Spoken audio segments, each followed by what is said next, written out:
പിതാവിന്റെയും പുത്രന്റെയും പരിശുദ്ധാത്മാവിന്റെയും നാമത്തിൽ അമ്മേ പരിശുദ്ധ അമ്മേ, അമ്മേ പരിശുദ്ധ ദൈവമാതാവേ, കൃപാസനത്തിലൂടെ ഞങ്ങളുടെ ദേശത്തിനും അമ്മ മധ്യസ്ഥം തേടി തന്ന എല്ലാ അനുഗ്രഹങ്ങൾക്കും കൃപകൾക്കും ഞങ്ങളിപ്പോൾ ഹൃദയം നിറഞ്ഞ നന്ദി പറയുന്നു.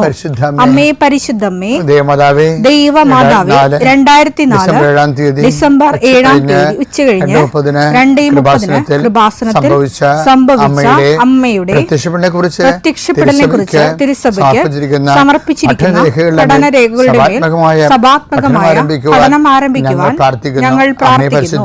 അമ്മേ പരിശുദ്ധമേ, ഭൂസ്വർലോകങ്ങളുടെ രാജ്ഞിയായ അങ്ങേയ്ക്ക് ഭൗമസംരക്ഷണത്തിനായി പ്രപഞ്ചപ്രകൃതിയെ തന്നെ തിരുസഭ പ്രതിഷ്ഠിക്കുവാൻ ഈ പ്രത്യക്ഷീകരണം വഴി ഇടയാക്കണമേ. പരിശുദ്ധമേ, ജപമാല മാതാവേ, സകല കൃപാസനം പ്രാർത്ഥനയോടും ചേർത്ത് ഞങ്ങളിപ്പോൾ പ്രാർത്ഥിക്കുന്ന ഈ കുടുംബത്തിന്റെ പ്രത്യേക നിയോഗം പറ മക്കളെ.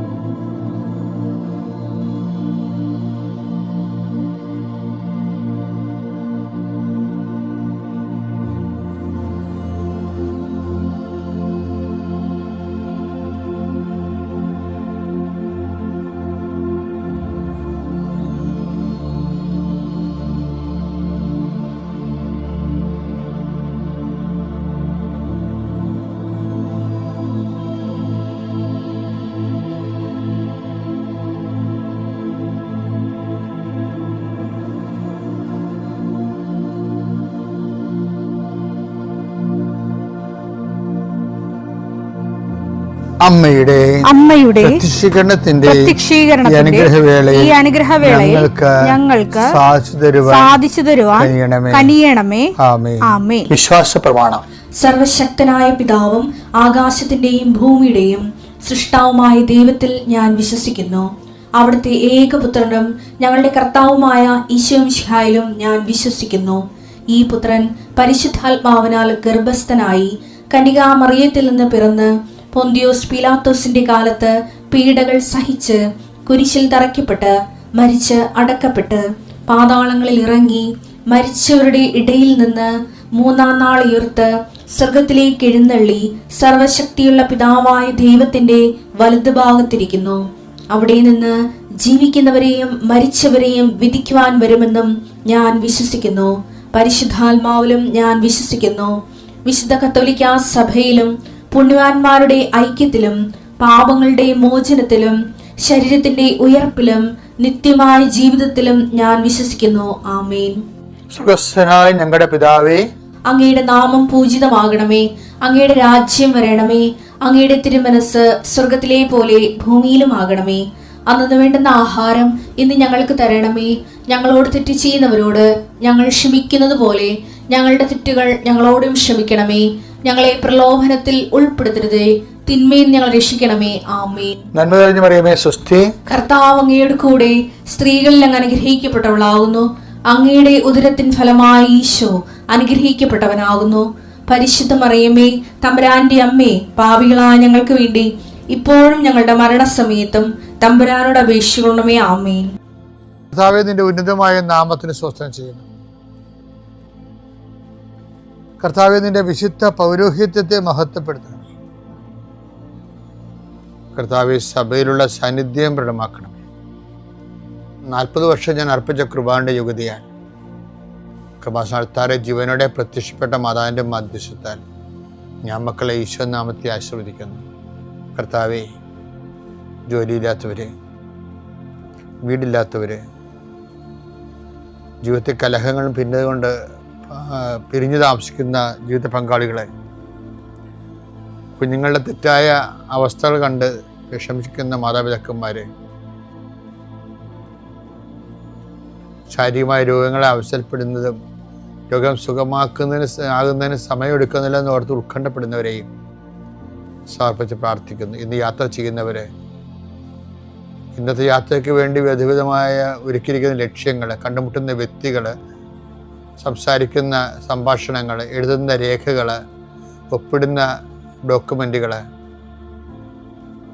പങ്കെടുക്കുന്ന ഇൻ്റർവ്യൂകൾ, സെൻഡ് ചെയ്യുന്ന മെസ്സേജുകൾ എല്ലാം കർത്താവിൻ്റെ കൃപയാൽ നിറയപ്പെടാനും നീ ഇന്ന് തിരികെ എത്തുന്ന സമയത്ത് കർത്താവിൻ്റെ കൃപ നിന്നെ നിറഞ്ഞു നിന്നുകൊണ്ട് സന്തോഷം വന്ന് ഉറങ്ങുവാനും ഇന്നത്തെ ദിവസം മുൻനിർത്തി നീ കണ്ടുമുട്ടുന്ന ഓരോ നിമിഷങ്ങളെയും, നിൻ്റെ ഓരോ സമയങ്ങളെയും, സന്ദർഭങ്ങളെയും എല്ലാം സംരംഭങ്ങളെയും പരിശുദ്ധമ്മ ദൈവമാതാവിൻ്റെ മധ്യസ്ഥത്തിൽ രാത്രിയും തിരിച്ചെത്തുന്നവരെ കർത്താവിൻ്റെ നാമത്തിൽ മാതാവിൻ്റെ മധ്യസ്ഥതയും ഞാൻ നിൻ്റെ ജീവിതത്തെയും നിൻ്റെ കുടുംബത്തെയും ഈശോ നാമത്തെ ആശീർവദിക്കുന്നു.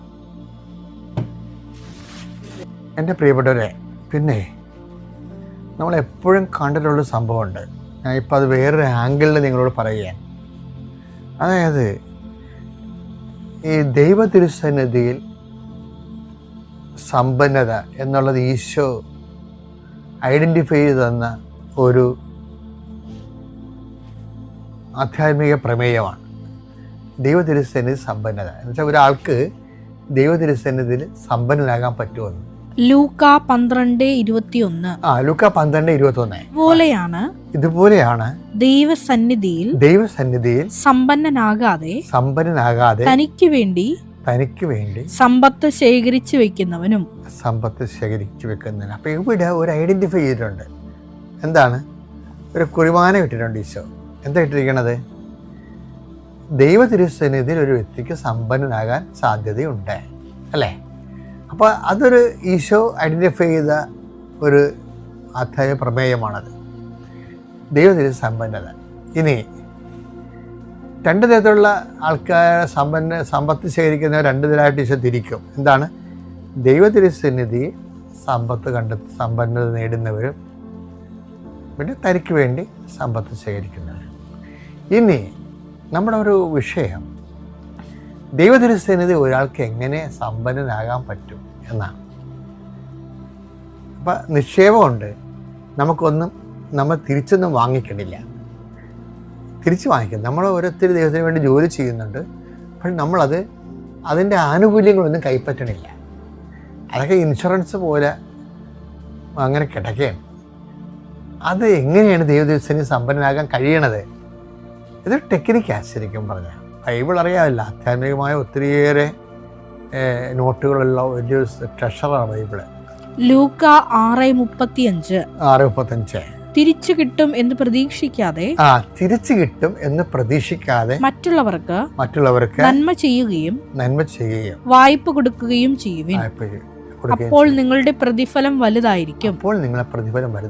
നിങ്ങൾ അത്യുന്നതന്റെ പുത്രന്മാരായിരിക്കുകയും ചെയ്യും. നിങ്ങൾ അത്യുന്നത പുത്രന്മാരെന്ന് വിളിക്കപ്പെടുകയും ചെയ്യും. എന്നുവെച്ചാൽ ഈ ദൈവത്തിന് സന്മനാകാൻ ഉള്ള ഒരു എളുപ്പ വഴിയെന്ന് പറയണത് തിരിച്ചു കിട്ടും എന്ന് പ്രതീക്ഷിക്കാതെ നന്മ ചെയ്യണതാണ്. നമ്മൾക്ക് രണ്ട് തരത്തിൽ സമ്പന്നരാകാൻ പറ്റും. ഒന്ന്, ഈ ദൈവ തിരുസന്നിധി തന്നെ നമുക്ക് ഇതുപോലെ തിരിച്ചു കിട്ടും എന്ന് പ്രതീക്ഷിക്കാതെ നമുക്ക് സമ്പന്നത നേടാൻ പറ്റും. അതിൻ്റെ ഓപ്ഷൻ എന്ന് പറയണത് കേൾക്കപ്പെടാത്ത പ്രാർത്ഥനയാണ്.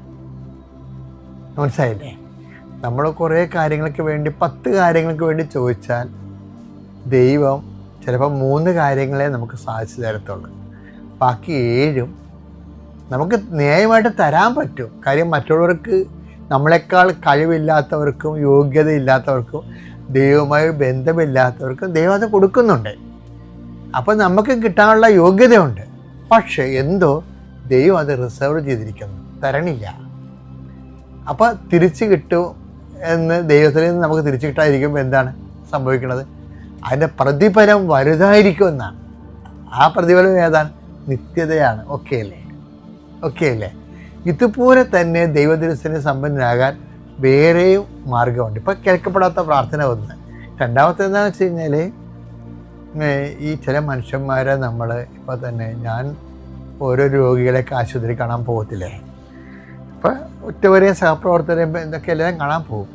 അല്ലാത്തവരെ എന്നെ പരിചയമുള്ള, അടുപ്പമുള്ള, ജീവിച്ചിരുന്ന കാലത്ത് എന്നോട് ഭയങ്കര സ്നേഹം ഉണ്ടായിരുന്ന മനുഷ്യരെയൊക്കെ അവർക്ക് ആശുപത്രിയിൽ പെട്ടുപോകുമ്പോൾ ചെല്ലും. ഞാൻ ചെന്നവരെ പ്രാർത്ഥിക്കുമ്പോൾ അവരെന്നെ കണ്ട ചിരിക്കത്ത് പോലും ഇല്ല. അപ്പോൾ എനിക്ക് ഭയങ്കര സങ്കടം വരും. കാര്യം എന്താ, അവർ കോമായിലാണ്.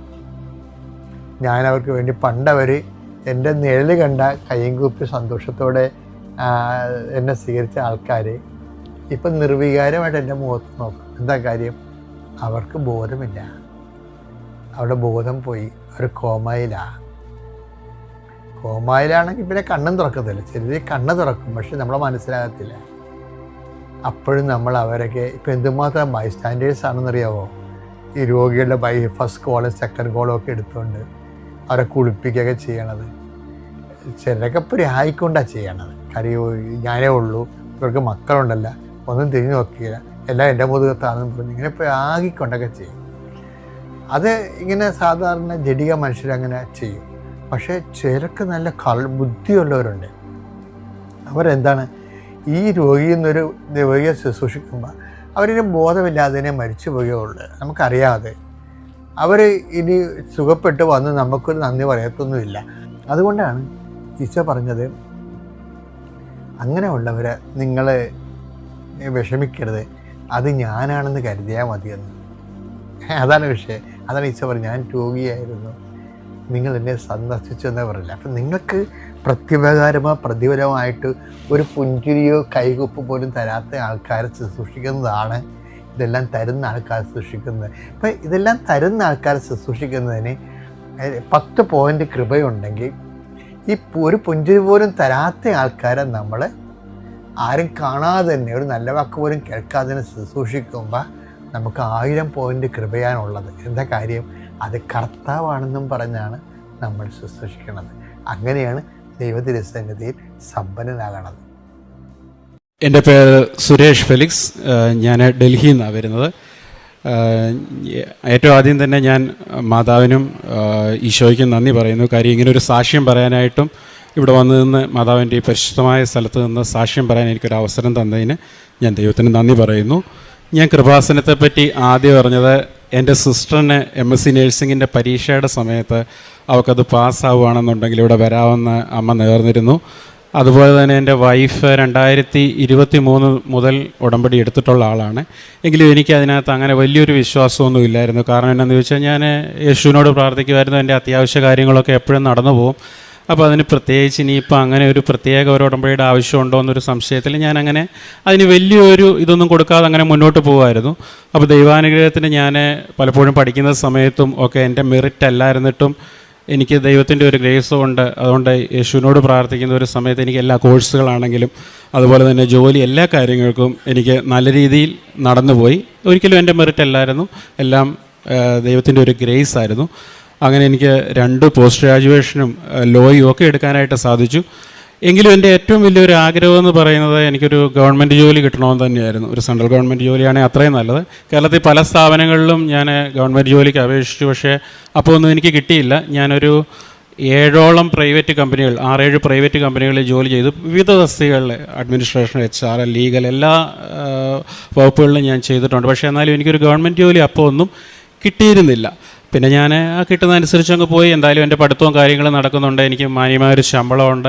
അപ്പോൾ പിന്നെ ഓക്കെ, അങ്ങനെ അങ്ങ് പൊക്കോട്ടെന്ന് ഓർത്തു. എങ്കിലും ഞാൻ എൻ്റെ ആഗ്രഹം വീട്ടിൽ അങ്ങനെ തന്നെ പോയി. അങ്ങനെ ഇരിക്കെ കേന്ദ്ര സർക്കാരിൻ്റെ ഒരു ഏവിയേഷൻ മിനിസ്ട്രിയുടെ ഒരു പ്രോജക്റ്റ് വന്നു. അത് കോൺട്രാക്ട് ബേസിസിലായിരുന്നു. ആ പ്രോജക്റ്റ് ഞാൻ അപ്ലൈ ചെയ്തു. അപ്പോൾ എനിക്ക് അതിനകത്തൊരു 2 വർഷത്തെ കോൺട്രാക്റ്റിനൊരു ജോലി ലഭിക്കുകയും ചെയ്തു.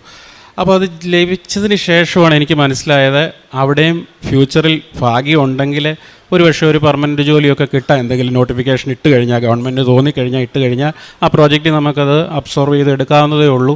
അങ്ങനെ ഒരു പോസിബിലിറ്റി അതിനകത്തുണ്ടായിരുന്നു.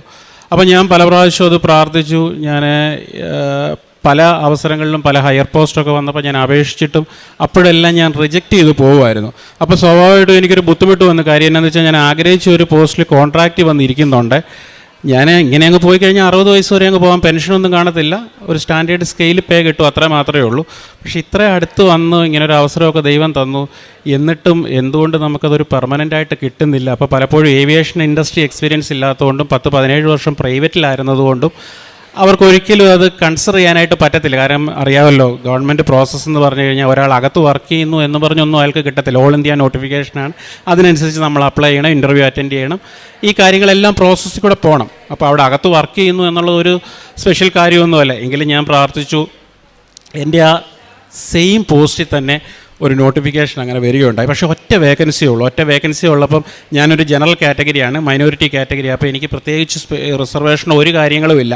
പ്രത്യേകിച്ച് സൗത്ത് ഇന്ത്യനും കൂടാണ്. നോർത്ത് ഇന്ത്യയിലേക്ക് വരുമ്പോൾ ഒരു ഹയർ പോസ്റ്റുകളിലോട്ടൊക്കെ എപ്പോഴും അവർ കൂടുതലൊരു നോർത്ത് ഇന്ത്യൻസിന് തന്നെ ഒരു പ്രിഫറൻസ് വരും. അത് ഓട്ടോമാറ്റിക്കലി, കാരണം അവിടുത്തെ കൾച്ചറും കാര്യങ്ങളും ഹിന്ദിയൊക്കെ അവർക്ക് അറിയാവുന്നതുകൊണ്ട് എപ്പോഴും ഇൻ്റർവ്യൂവിൽ ഒരു പ്രിഫറൻസും അവർക്കേ വരത്തുള്ളൂ. അപ്പം എനിക്ക് കുറച്ച് ക്വാളിഫിക്കേഷൻ ഉണ്ടല്ലേ, പ്രൈവറ്റിൽ കുറേ എക്സ്പീരിയൻസ് ഉണ്ട് എന്ന് പറഞ്ഞതുകൊണ്ടൊന്നും അതൊരു കാരണവശാലും എനിക്കൊരു ക്വാളിഫിക്കേഷനായി മാറത്തില്ല. എന്നിരുന്നാലും ഞാൻ മാക്സിമം പ്രാർത്ഥിച്ചു, ഇൻ്റർവ്യൂ അറ്റൻഡ് ചെയ്തു, എക്സ്റ്റേണൽ ബോർഡും ഇതൊക്കെയാണ്. ഇൻ്റർവ്യൂ വളരെ പ്രയാസമായിരുന്നു, എനിക്ക് കിട്ടത്തില്ല എന്നുള്ളത് ഏകദേശം എനിക്ക് അന്ന് തന്നെ ഉറപ്പായിരുന്നു.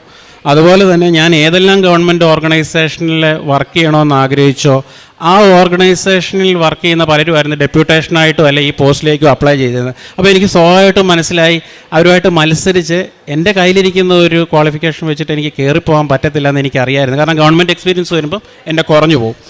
എന്നാലും ഞാനത് അപ്ലൈ ചെയ്തു. ഏകദേശമൊക്കെ ഒരു മാർച്ചൊക്കെ ആകുമ്പോൾ അതിൻ്റെ റിസൾട്ട് ആകാറായി. അപ്പോൾ എനിക്ക് ഏകദേശം അറിയായിരുന്നു ഞാൻ ഇവിടുന്ന് പോകേണ്ടി വരും. കാരണം ഓട്ടോമാറ്റിക്കലി ഒരു പെർമനൻറ്റ് പോസ്റ്റിൽ ഒരാൾ വന്നു കഴിഞ്ഞാൽ ടെമ്പററി എടുത്ത ആൾ അയാളുടെ പീരീഡ് കഴിയുമ്പോൾ അയാൾ ഇറങ്ങിപ്പോകണം. അയാൾക്ക് പിന്നെ അതിനകത്ത് പ്രത്യേകിച്ച് യാതൊരുവിധ കാര്യവുമില്ല. അപ്പോൾ ആ സമയത്തും കൃപാസന ഉടമ്പടിയൊക്കെ ഇങ്ങനെ കേൾക്കുന്നുണ്ടായിരുന്നു, വൈഫും ചെയ്യുന്നുണ്ട്. അപ്പോൾ സിസ്റ്ററിൻ്റെ കാര്യവും എനിക്കറിയാം, അവളും അത് പാസ്സാകുകയും ചെയ്തു. അമ്മ അങ്ങനെ നേരത്തെ നേർന്നിട്ട് അവൾക്ക് പാസ്സായി. അപ്പോൾ വൈഫും ഒക്കെ പറയുന്നുണ്ടായിരുന്നില്ല. ഞാൻ അപ്പോഴും അത് അത്ര വലിയ കാര്യമായിട്ടൊന്നും കൊടുത്തിരുന്നില്ല. പിന്നീട് എനിക്ക് മനസ്സിലായി ഇതിപ്പോൾ ഒരിക്കലും സാധിക്കാത്ത ഒരു കാര്യമാണ്. അപ്പോൾ പിന്നെ നമ്മൾ ഒന്ന് ചെയ്താലും കുഴപ്പമൊന്നുമില്ല, എങ്കിലും പിന്നെ ഞാനതങ്ങ് മാറി അങ്ങ് പോയിക്കൊണ്ടിരുന്നു. പിന്നീട് എനിക്ക് വർഷങ്ങൾക്ക് മുമ്പ്, ഒരു 9 വർഷം മുമ്പ്, ഒരു KSRTC ബസ്സുകൾ തമ്മിൽ കൂട്ടിയിടിച്ചപ്പോൾ ഞാൻ അതിനകത്തുണ്ടായിരുന്നു. അപ്പോൾ അന്ന് പറ്റിയൊരു പരിക്കിൻ്റെ ഭാഗമായിട്ട് ബ്ലാഡറിന് കുറച്ച് പ്രശ്നങ്ങളൊക്കെ ഉണ്ടായിരുന്നു. അത് വന്നു തുടങ്ങിയത് 2 വർഷം മുമ്പായിരുന്നു. 1.5 കൊല്ലം ചികിത്സയൊക്കെ ചെയ്തിട്ടും അതിനകത്ത് വലിയ വ്യത്യാസമൊന്നും ഉണ്ടായില്ല. പിന്നെ ഓപ്പറേഷൻ വേണമെന്ന് പറഞ്ഞു. അപ്പോൾ ആ ഇടയ്ക്കാണ് അവിടെ ഡൽഹിയിൽ തന്നെ പല ടോപ്പ് കാറ്റഗറി ഓഫീസേഴ്സിനൊക്കെ ഇത് ചെയ്യുന്ന, നമ്മുടെ ചികിത്സ ചെയ്യുന്ന, ഈ മർമ്മ ചികിത്സ ചെയ്യുന്ന ഒരാളെ പരിചയപ്പെടാനിടയായി. അതൊരു സിസ്റ്റർ വഴിയാണ് പരിചയപ്പെട്ടത്. അപ്പോൾ അദ്ദേഹം എന്നോട് പറഞ്ഞു, എന്നാൽ പിന്നെ നമുക്ക് ഈ ചികിത്സ ചെയ്യാം, അതിന് കുഴപ്പമൊന്നുമില്ല, അത് ചെയ്ത് കഴിഞ്ഞാൽ ചിലപ്പോൾ ബ്ലാഡർ അങ്ങ് ശരിയായേക്കും. അങ്ങനെ അദ്ദേഹം എൻ്റെ വീട്ടിലേക്ക് വന്നു. എന്നാൽ ശരി, തുടങ്ങിയേക്കാമെന്നൊക്കെ പറഞ്ഞു. അപ്പോൾ ഞാൻ പറഞ്ഞു എത്രയും പെട്ടെന്ന്, 14 ദിവസത്തെ സമയമേ ഉള്ളൂ ഇതപ്പോൾ. ഞാൻ പറഞ്ഞു എത്രയും പെട്ടെന്ന് ആക്കിയിട്ട്, ചിലപ്പോൾ എൻ്റെ ഒരു റിസൾട്ട് വരാനുണ്ട്, അത് ഫെയിലായാൽ ഞാൻ പിന്നെ അധികാലം നിൽക്കത്തില്ല ഡൽഹിയിൽ, എനിക്ക് തിരിച്ചു പോയി ലോ പ്രാക്ടീസ് ചെയ്യുമോ അല്ലെങ്കിൽ ഏതെങ്കിലും പ്രൈവറ്റ് കമ്പനിയിലോട്ടോ കയറുക എന്നുള്ളതേ ഉള്ളൂ അന്ന് പറഞ്ഞപ്പോൾ അയാൾ 1 മിനിറ്റ് പറഞ്ഞു, ഏതായാലും നിങ്ങൾ വീട്ടിലോട്ട് വന്ന് പറഞ്ഞു. എൻ്റെ വീട്ടിലോട്ട് അയാൾ കയറി വന്നു. വീട്ടിൽ കയറി വന്നിട്ട് അയാൾ മൊത്തത്തിലൊന്ന് നോക്കിയിട്ട് പറഞ്ഞു, നിങ്ങളങ്ങനെ അപേക്ഷിച്ചേക്കുക അല്ലേ, അതായത് ഇതൊക്കെ ശരി, ഇവിടെ എന്തോ ഒരു പ്രാർത്ഥനയുടെ കുറവ് നിങ്ങളുടെ ഭാഗത്തുനിന്ന് തോന്നുന്നുണ്ട്. അത് എവിടെ ഈ ആലപ്പുഴയിലെങ്ങാണ്ട് ഒരു 90 ദിവസത്തെ പ്രാർത്ഥനയൊക്കെ ഉണ്ടെന്ന് കേട്ടു. അങ്ങനെയുള്ള എന്തെങ്കിലും ഒന്ന് നിങ്ങൾ ചെയ്താൽ നിങ്ങൾക്ക് നന്നായിരിക്കും എന്ന് പറഞ്ഞു. അയാൾക്ക് ഇതിനെക്കുറിച്ച് യാതൊരുവിധ അറിവില്ല. അയാൾ ഇതായിട്ടുള്ള ഒരാളാണ്. എനിക്ക് തോന്നുന്നു കൃപാസനത്തെക്കുറിച്ച് അത്ര വലിയ അറിവൊന്നും അദ്ദേഹത്തിനില്ല. ചുമ്മാ അത് പറഞ്ഞു. ഞാൻ അന്നേരവും വലിയ കാര്യമായിട്ടൊന്നും എടുത്തില്ല. 2 ദിവസത്തിനുള്ളിൽ എൻ്റെ ചികിത്സയും തുടങ്ങി, റിസൾട്ടും വന്നു. ഞാൻ ഫെയിലായി, വെയിറ്റിംഗ് ലിസ്റ്റിലായിപ്പോയി. ഫസ്റ്റ് വേറെ ബാബ ആറ്റമിക് റിസർച്ച് സെൻറ്ററിൽ നിന്നുള്ള ആൾക്ക് കിട്ടി. അപ്പം എനിക്ക് പിന്നെ ഒന്നും ചെയ്യാനായിട്ട് അതിനകത്ത് പറ്റാത്ത തോന്നുന്നു. പിന്നെ ഞാൻ ഓർത്തതായാലും ചികിത്സ തുടങ്ങിയില്ലേ, ചികിത്സ ഇടയ്ക്ക് വെച്ച് നിർത്തി കഴിഞ്ഞ് കഴിഞ്ഞാൽ അതും പ്രശ്നമാണ്. കാര്യം എന്താണെന്ന് വെച്ചാൽ ഇത് മർമ്മ ചികിത്സ എന്നൊന്നും പറഞ്ഞാൽ ഇടയ്ക്ക് വെച്ച് നിർത്താൻ പറ്റത്തില്ല. അപ്പോൾ ഞാൻ ശരി എന്നാൽ അങ്ങനെ തുടർന്നോട്ടെ എന്ന് ഓർത്തു. പിന്നെ അദ്ദേഹം അന്ന് രാത്രി വന്നപ്പോഴും ഞാൻ എന്നോട് ചോദിച്ചപ്പോൾ എന്നാ വല്ലാതിരിക്കുന്നതെന്ന് വെച്ച് കഴിഞ്ഞാൽ പറഞ്ഞു, ആ റിസൾട്ട് വന്നു, ഇനിയിപ്പം എനിക്ക് അധികം എക്സിസ്റ്റൻസ് ഇല്ല, എൻ്റെ തീരാറാവും, ഡിസംബറോടുകൂടി എൻ്റെ കോൺട്രാക്റ്റ് തീരും, ഞാൻ തിരിച്ചു പോയി. ഇനി റിന്യൂ ചെയ്താലും ഞാൻ നിൽക്കുന്നില്ല. കാരണം പെർമനൻറ്റ് പോസ്റ്റിൽ ആൾ വന്നു കഴിഞ്ഞാൽ പിന്നെ ഞാൻ എന്തിനാ പിന്നെ അതിനകത്ത് ഇരിക്കുന്നത്, വലിയ കാര്യമില്ലല്ലോ. ചിലപ്പോൾ സർക്കാരിനോട് ചോദിച്ചാൽ സർക്കാർ 2 കൊല്ലം 3 കൊല്ലം കൂടെ എക്സ്റ്റെൻഡ് ചെയ്ത് തരുമായിരിക്കും. ആവശ്യമുണ്ട് വേറെ ഏതെങ്കിലും, ഇന്ത്യയിൽ എവിടെയും വിടാം. 19 ബ്രാഞ്ചുകളോളം ഉണ്ട്, സെൻട്രൽ ഗവൺമെൻറ്റിൻ്റെയാണ്. അപ്പോൾ എവിടെ വേണേലും വിടാം. പിന്നെ ഇനി വല്ല ബോംബെയിലോ വേറെ എന്തെങ്കിലും സൈഡിലോട്ട് വിട്ട് കഴിഞ്ഞാൽ തന്നെ ഫാമിലിയായിട്ടത് പോകാനൊക്കെ എനിക്ക് ബുദ്ധിമുട്ടാണ്. അപ്പോൾ ഞാൻ എന്തായാലും പെർമനൻ്റ് അല്ലാത്തതുകൊണ്ട് ഞാനെന്നാൽ പോവുകയാണെന്ന് പറഞ്ഞു. അപ്പോഴയാൾ എന്നോട് ചോദിച്ചു, ഞാനെന്ന് എന്തോ ഒരു പ്രാർത്ഥന 90 ദിവസമൊക്കെ ആലപ്പുഴയിലൊക്കെ നടക്കുന്നതുകൊണ്ട് ഞാൻ അങ്ങനെ പറഞ്ഞതല്ലേ, അതൊന്ന് ചെയ്തുകൂടാൽ എന്താ അത് ചെയ്താൽ എന്താ സംഭവിക്കുന്നതെന്ന് ചോദിച്ചു. അപ്പോൾ എനിക്ക് തീർച്ചയായിട്ടും മനസ്സിലായി ഇതിനകത്ത് എന്തോ ഒരു അത്ഭുതം നടക്കാനുള്ള ഒരു സാഹചര്യമുണ്ട്. അല്ലെങ്കിൽ ഇതിനെക്കുറിച്ച് ഒരറിവില്ലാത്ത ഒരു മനുഷ്യൻ ഇതിങ്ങനെ പറയുകയും അയാൾക്ക് അപ്പോഴും കൃപാസനം എന്നാന്ന് അറിയത്തില്ല. അപ്പോൾ സ്വാഭാവികമായിട്ടും വളരെ എല്ലാവരും റെസ്പെക്റ്റ് ചെയ്യുന്ന ഒരു മനുഷ്യനുമാണ് അയാൾ, ക്രിസ്ത്യാനി തന്നെയാണ്. അപ്പോൾ എന്നോട് അങ്ങനെ പറഞ്ഞപ്പോൾ ഞാനെന്നാൽ ഓർത്തു, ഏതായാലും അമ്മ ഇങ്ങനെ ഇതൊന്ന് ചെയ്തു, പെങ്ങളുടെ കാര്യത്തിലൊരു ഇതുണ്ടായി, അവൾക്കൊരു പാസ്സാകാൻ പറ്റി, പിന്നെ വൈഫും ചെയ്തുകൊണ്ടിരിക്കുന്നു, എന്നാൽ പിന്നെ ഏതായാലും ഒന്ന് ചെയ്തേക്കാം. കാര്യം എന്നാന്ന് വെച്ച് കഴിഞ്ഞാൽ വേറെ നമുക്ക് പ്രത്യേകിച്ച് ഇനിയിപ്പോൾ നഷ്ടപ്പെടാനൊന്നുമില്ല, ഇവിടുന്ന് ഇപ്പോൾ ഏതായാലും പോരുക, അടുത്തൊരു പരിപാടി നോക്കണം.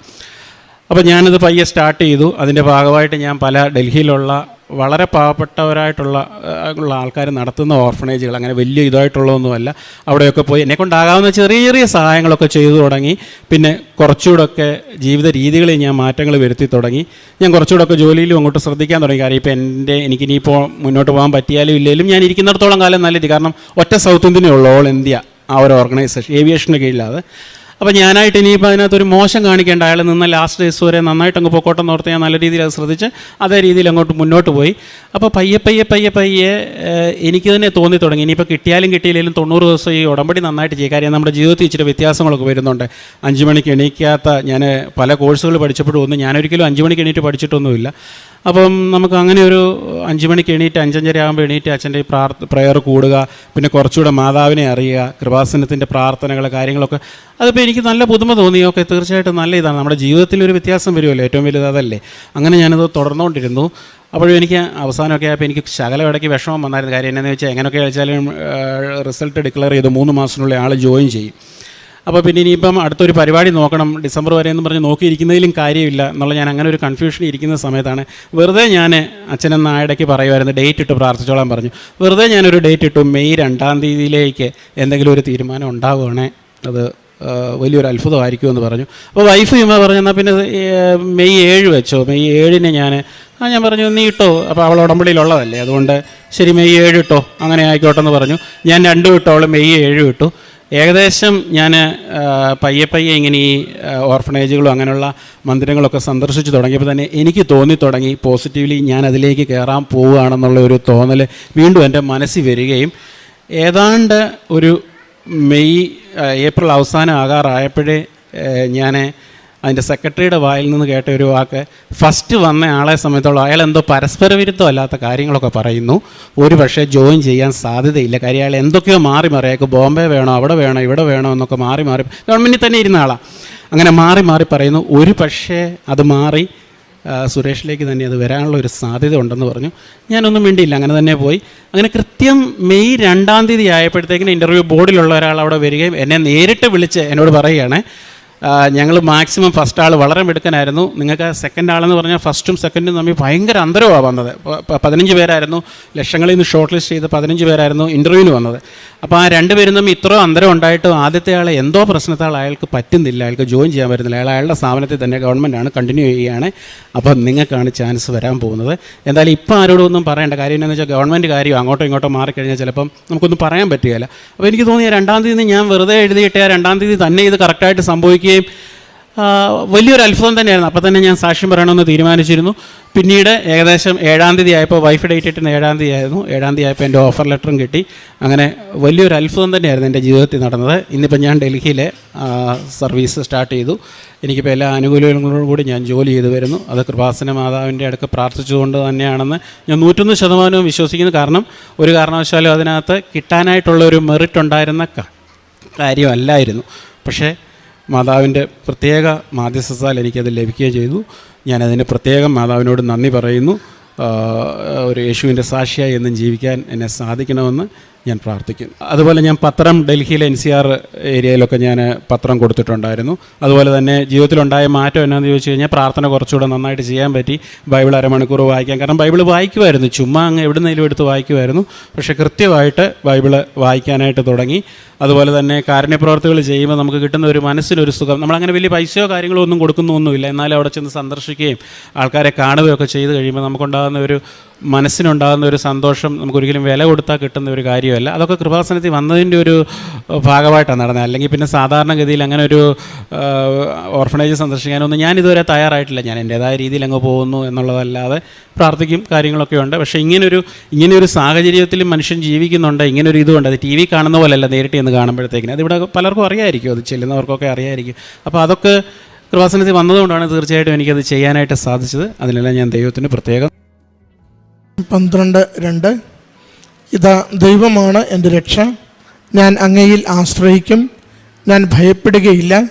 എന്തെന്നാൽ ദൈവമായ കർത്താവ് എൻ്റെ ബലവും എൻ്റെ ഗാനവുമാണ്, അവിടുന്ന് എൻ്റെ രക്ഷയായിരിക്കുന്നു. സുരേഷ് ഫെലിക്സ് എന്ന ഈ സഹോദരൻ തൻ്റെ ഉടമ്പടി ജീവിതസാക്ഷ്യം പങ്കുവയ്ക്കുമ്പോൾ കൃപാസനത്തെക്കുറിച്ച് അറിവുള്ള മകനാണ്, വിശ്വാസമില്ലാത്ത വ്യക്തിയുമായിരുന്നു. വീട്ടിൽ ഉടമ്പടിയെടുത്ത് ജീവിക്കുന്ന വ്യക്തികളുണ്ട്. എങ്കിലും ഉടമ്പടിയോട് ഹൃദയം ചേർത്ത് വെച്ച് നടക്കുന്ന രീതി സുരേഷിനില്ല എന്ന് ഏറ്റുപറയുന്നുണ്ട്. എന്നാൽ ക്വാളിഫിക്കേഷൻസ് ഒത്തിരിയുണ്ട്. എന്നാൽ അതിന് പറ്റുന്നൊരു ജോലിയിലേക്ക് എത്തിച്ചേരുവാനുള്ള പരിശ്രമങ്ങൾ നിരന്തരമായി പരാജയപ്പെടുകയും എത്തിപ്പിടിക്കുവാനാകുമെന്ന് കരുതുന്നിടത്തൊക്കെയും അവസാന നിമിഷം വഴുതുമാറി ഒരു സർക്കാർ ജോലി എന്ന സ്വപ്നം അതൊരു സ്വപ്നമായി തന്നെ തുടരുന്ന സാഹചര്യവും ഉണ്ടാകുന്നു. സഹോദരൻ 2 കാര്യങ്ങൾ ഒരുമിച്ചാണ് നമ്മോട് സാക്ഷ്യപ്പെടുത്തിയത്.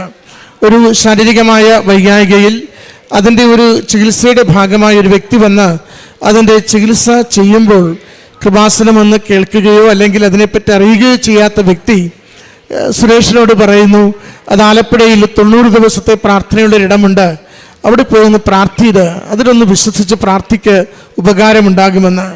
കൃപാസനമെന്ന വാക്കുപോലും ആ സഹോദരൻ പറയുന്നില്ല. എന്നാൽ പറയുന്നത് എന്തെന്ന് സുരേഷിന് മനസ്സിലാവുന്നുണ്ട്. അപ്പോഴും അതിനോട് മറുതലിച്ച് അതിൻ്റെ ആവശ്യമില്ലല്ലോ, എനിക്ക് കഴിവുണ്ടല്ലോ, ഡിഗ്രി ഉണ്ടല്ലോ, ഇപ്പം തിരക്കേടില്ലാത്ത ജോലിയുണ്ടല്ലോ, വേണമെങ്കിൽ നേടാൻ പറ്റുമല്ലോ, അങ്ങനെ ചിന്തകൾ അങ്ങനെ കൊണ്ടുപോകുന്നതാണ് തൻ്റെ ജീവിതം എന്ന് സുരേഷ് സൂചിപ്പിക്കുന്നുണ്ട്. എന്നാൽ വീണ്ടും ഒരു നിർണായകമായ ഒരു അവസരത്തിൽ ഒറ്റ ഒഴിവ് മാത്രമുള്ളപ്പോൾ അവിടെ ചെന്ന് ആ ഒരു പരീക്ഷകളിൽ പങ്കുചേരുവാൻ വേണ്ടി അടുക്കുന്ന നാളുകളിൽ രണ്ടാമതൊരിക്കൽ കൂടി അതേ വ്യക്തി ആ 90 ദിവസത്തെ പ്രാർത്ഥന ചെയ്താൽ എന്ത് നഷ്ടമുണ്ടാകും എന്ന രീതിയിൽ വീണ്ടും ഇടപെടുകയാണ്. ഇത് മാതാവിൻ്റെ ഇടപെടലാണ്. മാതാവ് എന്നും ദൂതരെ അയക്കും, സന്ദേശങ്ങൾ കൈമാറും. നമുക്ക് അമ്മയെ പരിചയമുണ്ടെങ്കിൽ നമ്മൾ അമ്മയെ തള്ളിക്കളഞ്ഞ് നമ്മുടെ വഴിക്ക് നടന്നാൽ നമ്മുടെ വഴിയിൽ ഒറ്റയ്ക്ക് വിടാതെ തിരികെ ചേർത്ത് പിടിച്ചു കൊണ്ടുവന്ന് അനുഗ്രഹിക്കുന്നതുവരെയും അമ്മയുടെ സാന്നിധ്യം അനുഭവമായി നൽകിക്കൊണ്ടിരിക്കും. അതാണ് സുരേഷിനെ ആ ഒരു ഓൺലൈൻ ഉടമ്പടി ജീവിതത്തിലേക്ക് അമ്മയോടൊപ്പം ചേർന്ന് രാവിലെ എഴുന്നേറ്റ് പ്രാർത്ഥനയിൽ പങ്കുചേരുക, കാരുണ്യ പ്രവൃത്തികൾ വിശുദ്ധിയോടുകൂടി വിശ്വസ്തയോടുകൂടി ചെയ്യുക, അച്ഛൻ്റെ ധ്യാനം കൂടുക, സാക്ഷ്യങ്ങൾ കേൾക്കുക, തൻ്റെ ജീവിതത്തെ തന്നെ ഒന്ന് ക്രമീകരിക്കുക, അത് ദൈവവചന പ്രകാരം ദൈവവചനത്തെ സ്നേഹത്തോടുകൂടി വായിക്കുക, തൻ്റെ ജീവിതത്തിൽ വരുന്ന മാറ്റങ്ങൾ അത് സുരേഷ് പറയുന്നുണ്ട്. എനിക്കത് മാറ്റങ്ങളൊക്കെയും അനുഭവിക്കുവാൻ സാധിക്കുന്നുണ്ട്. ആ മാറ്റങ്ങളാണ് എന്നെ കൂടുതൽ ഉടമ്പടിയിൽ മുന്നോട്ട് പോകുവാനായിട്ട് സഹായിച്ചത്. അതിൻ്റെ റിസൾട്ട് വരുമ്പോൾ, ഇൻ്റർവ്യൂവിൻ്റെ റിസൾട്ട് വരുമ്പോൾ തനിക്കത് കിട്ടില്ലെന്ന് ഉറപ്പാവുകയും ചെയ്തു. അത് കിട്ടില്ലെന്നറിയുമ്പോഴും വീണ്ടും അമ്മ മാതാവിൽ ശരണപ്പെട്ടുകൊണ്ട് എന്തായാലും 90 ദിവസം പൂർത്തിയാക്കണമെന്ന ആഗ്രഹത്തോടെ മുന്നോട്ട് പോകുന്നു. ഡേറ്റ് ഇട്ട് പ്രാർത്ഥിക്കുക എന്നത് കൃപാസനത്തിൻ്റെ പ്രത്യേകതയാണ്. ജോസഫ് അച്ഛൻ നമ്മളെ ഓരോരുത്തരെയും ബോധ്യപ്പെടുത്തി തരും. സമയഘടികാരം നെഞ്ചിൽ ചാർത്തി ഈ ആലയത്തിൽ പ്രത്യക്ഷപ്പെട്ട അമ്മ സമയത്തിന് മേൽ അധികാരമുള്ളത് കൊണ്ട് ആര് അമ്മ മാതാവിൻ്റെ അരികിൽ സമയം നിശ്ചയിച്ച് പ്രാർത്ഥിക്കുന്നുവോ അതിന്മേൽ ദൈവികമായ ഇടപെടലുണ്ടാകും. സുരേഷിൻ്റെ വാക്ക് കേൾക്കുമ്പോൾ നമുക്കറിയാം, അച്ഛൻ പറഞ്ഞു ഡേറ്റ് ഇട്ട് പ്രാർത്ഥിക്കാൻ, ഞാൻ അതുകൊണ്ടൊരു ഡേറ്റ് അങ്ങോട്ട് ഇട്ടു, മെയ് 2. അത് വിശ്വാസത്തിന് വലിയ ഉറപ്പിലൊന്നുമല്ല, ഒരു ഡേറ്റ് ഇട്ട് കൊടുത്തു, അത്രയേ ഉള്ളൂ. ഉടനെ ഭാര്യ പറഞ്ഞു ഞാനെങ്കിൽ 7 ഇട്ടു. അപ്പോൾ രണ്ടുപേരും 2 ഡേറ്റ് മാതാവിൻ്റെ സംരക്ഷണം ഏൽപ്പിക്കുകയാണ്. അത് നടക്കുമെന്ന് ഉറപ്പൊന്നുമില്ല. അച്ഛനത് ഡേറ്റ് ഇട്ട് പ്രാർത്ഥിക്കാൻ പറഞ്ഞു, അതുകൊണ്ട് ഡേറ്റ് ഇട്ടു. പക്ഷേ അമ്മ എങ്ങനെ നമ്മുടെ വിശ്വാസക്കുറവിനെ പോലും നമ്മുടെ ജീവിത വെളിച്ചമാക്കി മാറ്റുന്നതിന് ഇടപെടുന്നുവെന്നാണ് സഹായിക്കുന്നത്. ഏറ്റവും മിടുക്കനായത് വലിയ അന്തരമുള്ള റാങ്കുകളിൽ 1-ാമത്തെയാൾ അത് അവർക്ക് സ്വീകാര്യമാവാത്ത രീതിയിൽ സംസാരിക്കുന്നു, ഡിമാൻഡ്സ് ഏറെ വയ്ക്കുന്നു. അതുകൊണ്ട് ആ ജോലി കൊടുക്കുവാൻ ആഗ്രഹിക്കുന്നവരെ പോലും അത്ഭുതപ്പെടുത്തിക്കൊണ്ട് അദ്ദേഹം പുറത്താവുകയും ഒരിക്കലും കിട്ടില്ലെന്ന് സ്വയം കരുതുകയും അവർ തന്നെ പറയുകയും ചെയ്ത സുരേഷിനെ ആ സ്ഥിര നിയമനമുള്ള സർക്കാർ ജോലിയിലേക്ക് കണ്ടെത്തുകയും ചെയ്യുന്നു. അത് മെയ് 2-ാം തീയതിയും മെയ് 7-ാം തീയതിയുമായി അതിൻ്റെ നടപടിക്രമങ്ങൾ അമ്മ മാതാവ് പൂർത്തീകരിച്ച് ആ ജോലിയിലേക്ക് ഇൻഡക്റ്റ് ചെയ്യുന്നു. പ്രിയമുള്ളവരെ, അമ്മയുടെ വഴികൾ നമുക്കെപ്പോഴും ദുരൂഹമാണ്. അമ്മയിൽ ആശ്രയിക്കുക എന്നത് മാത്രമാണ് നമുക്ക് ചെയ്യാനുള്ളത്. നമ്മുടെ വിശ്വാസക്കുറവുകളെ പോലും അമ്മ നല്ല വിശ്വാസം കൊണ്ട് നമ്മളെ ബലപ്പെടുത്തിക്കൊണ്ടിരിക്കും. നമ്മൾ സംശയിച്ചു നിൽക്കുന്ന അവസരങ്ങളിൽ പോലും അമ്മ തിരുക്കുമാരനോട് നമ്മുടെ സംശയത്തെ ദൂരീകരിക്കും വിധം അനുഭവങ്ങളായി കൂടെ വന്നുകൊണ്ടിരിക്കും. നമ്മൾ അമ്മ ആഗ്രഹിക്കുന്നത് പോലെ ജീവിതത്തെ ഒന്ന് ചുവടുവയ്ക്കുവാൻ തയ്യാറാകുമ്പോൾ നാം പോലും പ്രതീക്ഷിക്കാത്ത വിധത്തിൽ അമ്മ മാതാവ് നമ്മുടെ ജീവിതത്തിന്മേൽ അധികാരം ഏറ്റെടുത്തുകൊണ്ട്, ഉടമസ്ഥത ഏറ്റെടുത്തുകൊണ്ട് ഏത് ഗുരുക്കും ഏത് നമുക്ക് സാധ്യമല്ലാത്ത കാര്യങ്ങളും എത്ര കണ്ട് നമുക്ക് കിട്ടാത്ത അവസരങ്ങളും നമുക്ക് വേണ്ടി പിടിച്ചു വാങ്ങി, അർഹതയുള്ളിടത്തു നിന്ന് പോലും നമുക്ക് വേണ്ടി പിടിച്ചു വാങ്ങി പ്രത്യേക സ്നേഹത്തോടുകൂടി അനുഗ്രഹിക്കുന്നത് നമുക്ക് കാണാനാവും. അതിൻ്റെ സാക്ഷ്യമാണ് സുരേഷ് എൽത്താരയിൽ പങ്കുവച്ചത്. ഈ മകന് ലഭിച്ച വിശ്വാസ വെളിച്ചത്തിന്, ഈ ജോലിക്ക് മകൻ വിശ്വസിച്ച് പ്രാർത്ഥിച്ചത് ഓരോന്നും അമ്മ ഒപ്പിട്ട് കൊടുത്ത് അനുഗ്രഹിച്ചതിന് അമ്മ മാതാവിനും തിരുക്കുമാരനും നന്ദി പറഞ്ഞുകൊണ്ട് കരങ്ങളടിച്ച് ഈ സാക്ഷ്യം നമുക്ക് സമർപ്പണത്തിന് മഹത്വം ഉണ്ടായിരിക്കട്ടെ. ഇവിടെ നിന്ന് സാക്ഷ്യം പറയാൻ അനുഗ്രഹിച്ച പരിശുദ്ധ മാതാവിനും ഈശോയ്ക്കും 1000 നന്ദി പറഞ്ഞുകൊണ്ട് ഞാൻ എൻ്റെ സാക്ഷ്യം ആരംഭിക്കട്ടെ. എൻ്റെ പേര് അനില സ്റ്റീഫൻ. ഞാൻ വരുന്നത് തൊട്ടടുത്ത് തന്നെയുള്ള പൂങ്കാവ് ഇടവകയിൽ നിന്നാണ്, അവർ ലേഡി ഓഫ് അസംഷൻ ചർച്ച്. 2023 ഒരു ഉടമ്പടി എടുത്ത് വളരെ ഗംഭീരമായി ഉഴപ്പിയ ഒരു വ്യക്തിയാണ് ഞാൻ. ആ ഉടമ്പടി എടുത്ത് ഉഴപ്പി അത് കഴിഞ്ഞിട്ട് ഒരു ജോലി ആവശ്യത്തിനായി ദുബായിലേക്ക് വിസിറ്റ് എടുത്ത് പോവുകയുണ്ടായി. ആ സമയത്തൊന്നും ഈ ഉടമ്പടിനെക്കുറിച്ച് യാതൊരു ചിന്തയോ ഒന്നും ഇല്ലാണ്ടാണ് ഞാൻ ദുബായിക്ക് പോയത്. പക്ഷേ എന്തോ ദൈവാനുഗ്രഹം കൊണ്ട് പോകുമ്പോൾ എൻ്റെ ആ ഉഴപ്പിയ ഉടമ്പടിയുടെ പ്രാർത്ഥനാ ബുക്കും ഉപ്പും എണ്ണയെല്ലാം ആയിട്ടാണ്, വിശുദ്ധ ഉപ്പും എണ്ണയായിട്ടാണ് ഞാൻ പോയത്, തൈലമായിട്ടാണ് ഞാൻ പോയത്. അവിടെ ചെന്നു 1 മാസം ഞാൻ എൻ്റെ മെറിറ്റിൽ വിശ്വസിച്ച് എല്ലായിടത്തും അപ്ലൈ ചെയ്തുകൊണ്ടിരുന്നു. ഒരു ദിവസം 9 മണി തൊട്ട് 6 മണി വരെ ഇരുന്ന് കണ്ടിന്യൂസ് ആയിട്ട് എല്ലാ ജോബ് സൈറ്റുകളിലും 100-ൽ കൂടുതൽ എത്രണ്ണം ചെയ്യുന്ന എനിക്ക് തന്നെ ഓർമ്മയില്ല, അത്രയധികം ഞാൻ അപ്ലൈ ചെയ്തുകൊണ്ടിരുന്നു. ഞാനൊരു സോഫ്റ്റ്വെയർ ടെസ്റ്ററാണ്. അവിടെ ചെന്ന് ആ ജോലി തന്നെ ചെയ്യണമെന്ന് ഒരാഗ്രഹത്തോടു കൂടെ ഞാൻ പോയത്. അവിടെ ചെന്ന് കണ്ടിന്യൂസ് അപ്ലൈ ചെയ്തുകൊണ്ടിരുന്നു. ഒരു റിപ്ലൈ മെയിൽ പോലും, ഒരു കോള് പോലും, എനിക്കൊരു എൻക്വയറി കോള് പോലും വന്നില്ല. അപ്പോൾ എനിക്ക് മനസ്സിലായി ഞാൻ ഈ 4 വർഷം കൊണ്ട് ഈ നാട്ടിൽ നിന്ന് സമ്പാദിച്ചു കൂട്ടിയ എൻ്റെ ഡിഗ്രികളോ അല്ലെങ്കിൽ എൻ്റെ ക്വാളിഫിക്കേഷൻസോ എക്സ്പീരിയൻസോ എല്ലാം വെറുതെയാണ്. ഒരു മൈനസിൻ്റെ താഴെ വല്ലതും ഉണ്ടെങ്കിൽ അത്രയും താഴെയാണ് ഞാൻ നിൽക്കുന്നതെന്ന് എനിക്ക് മനസ്സിലായി.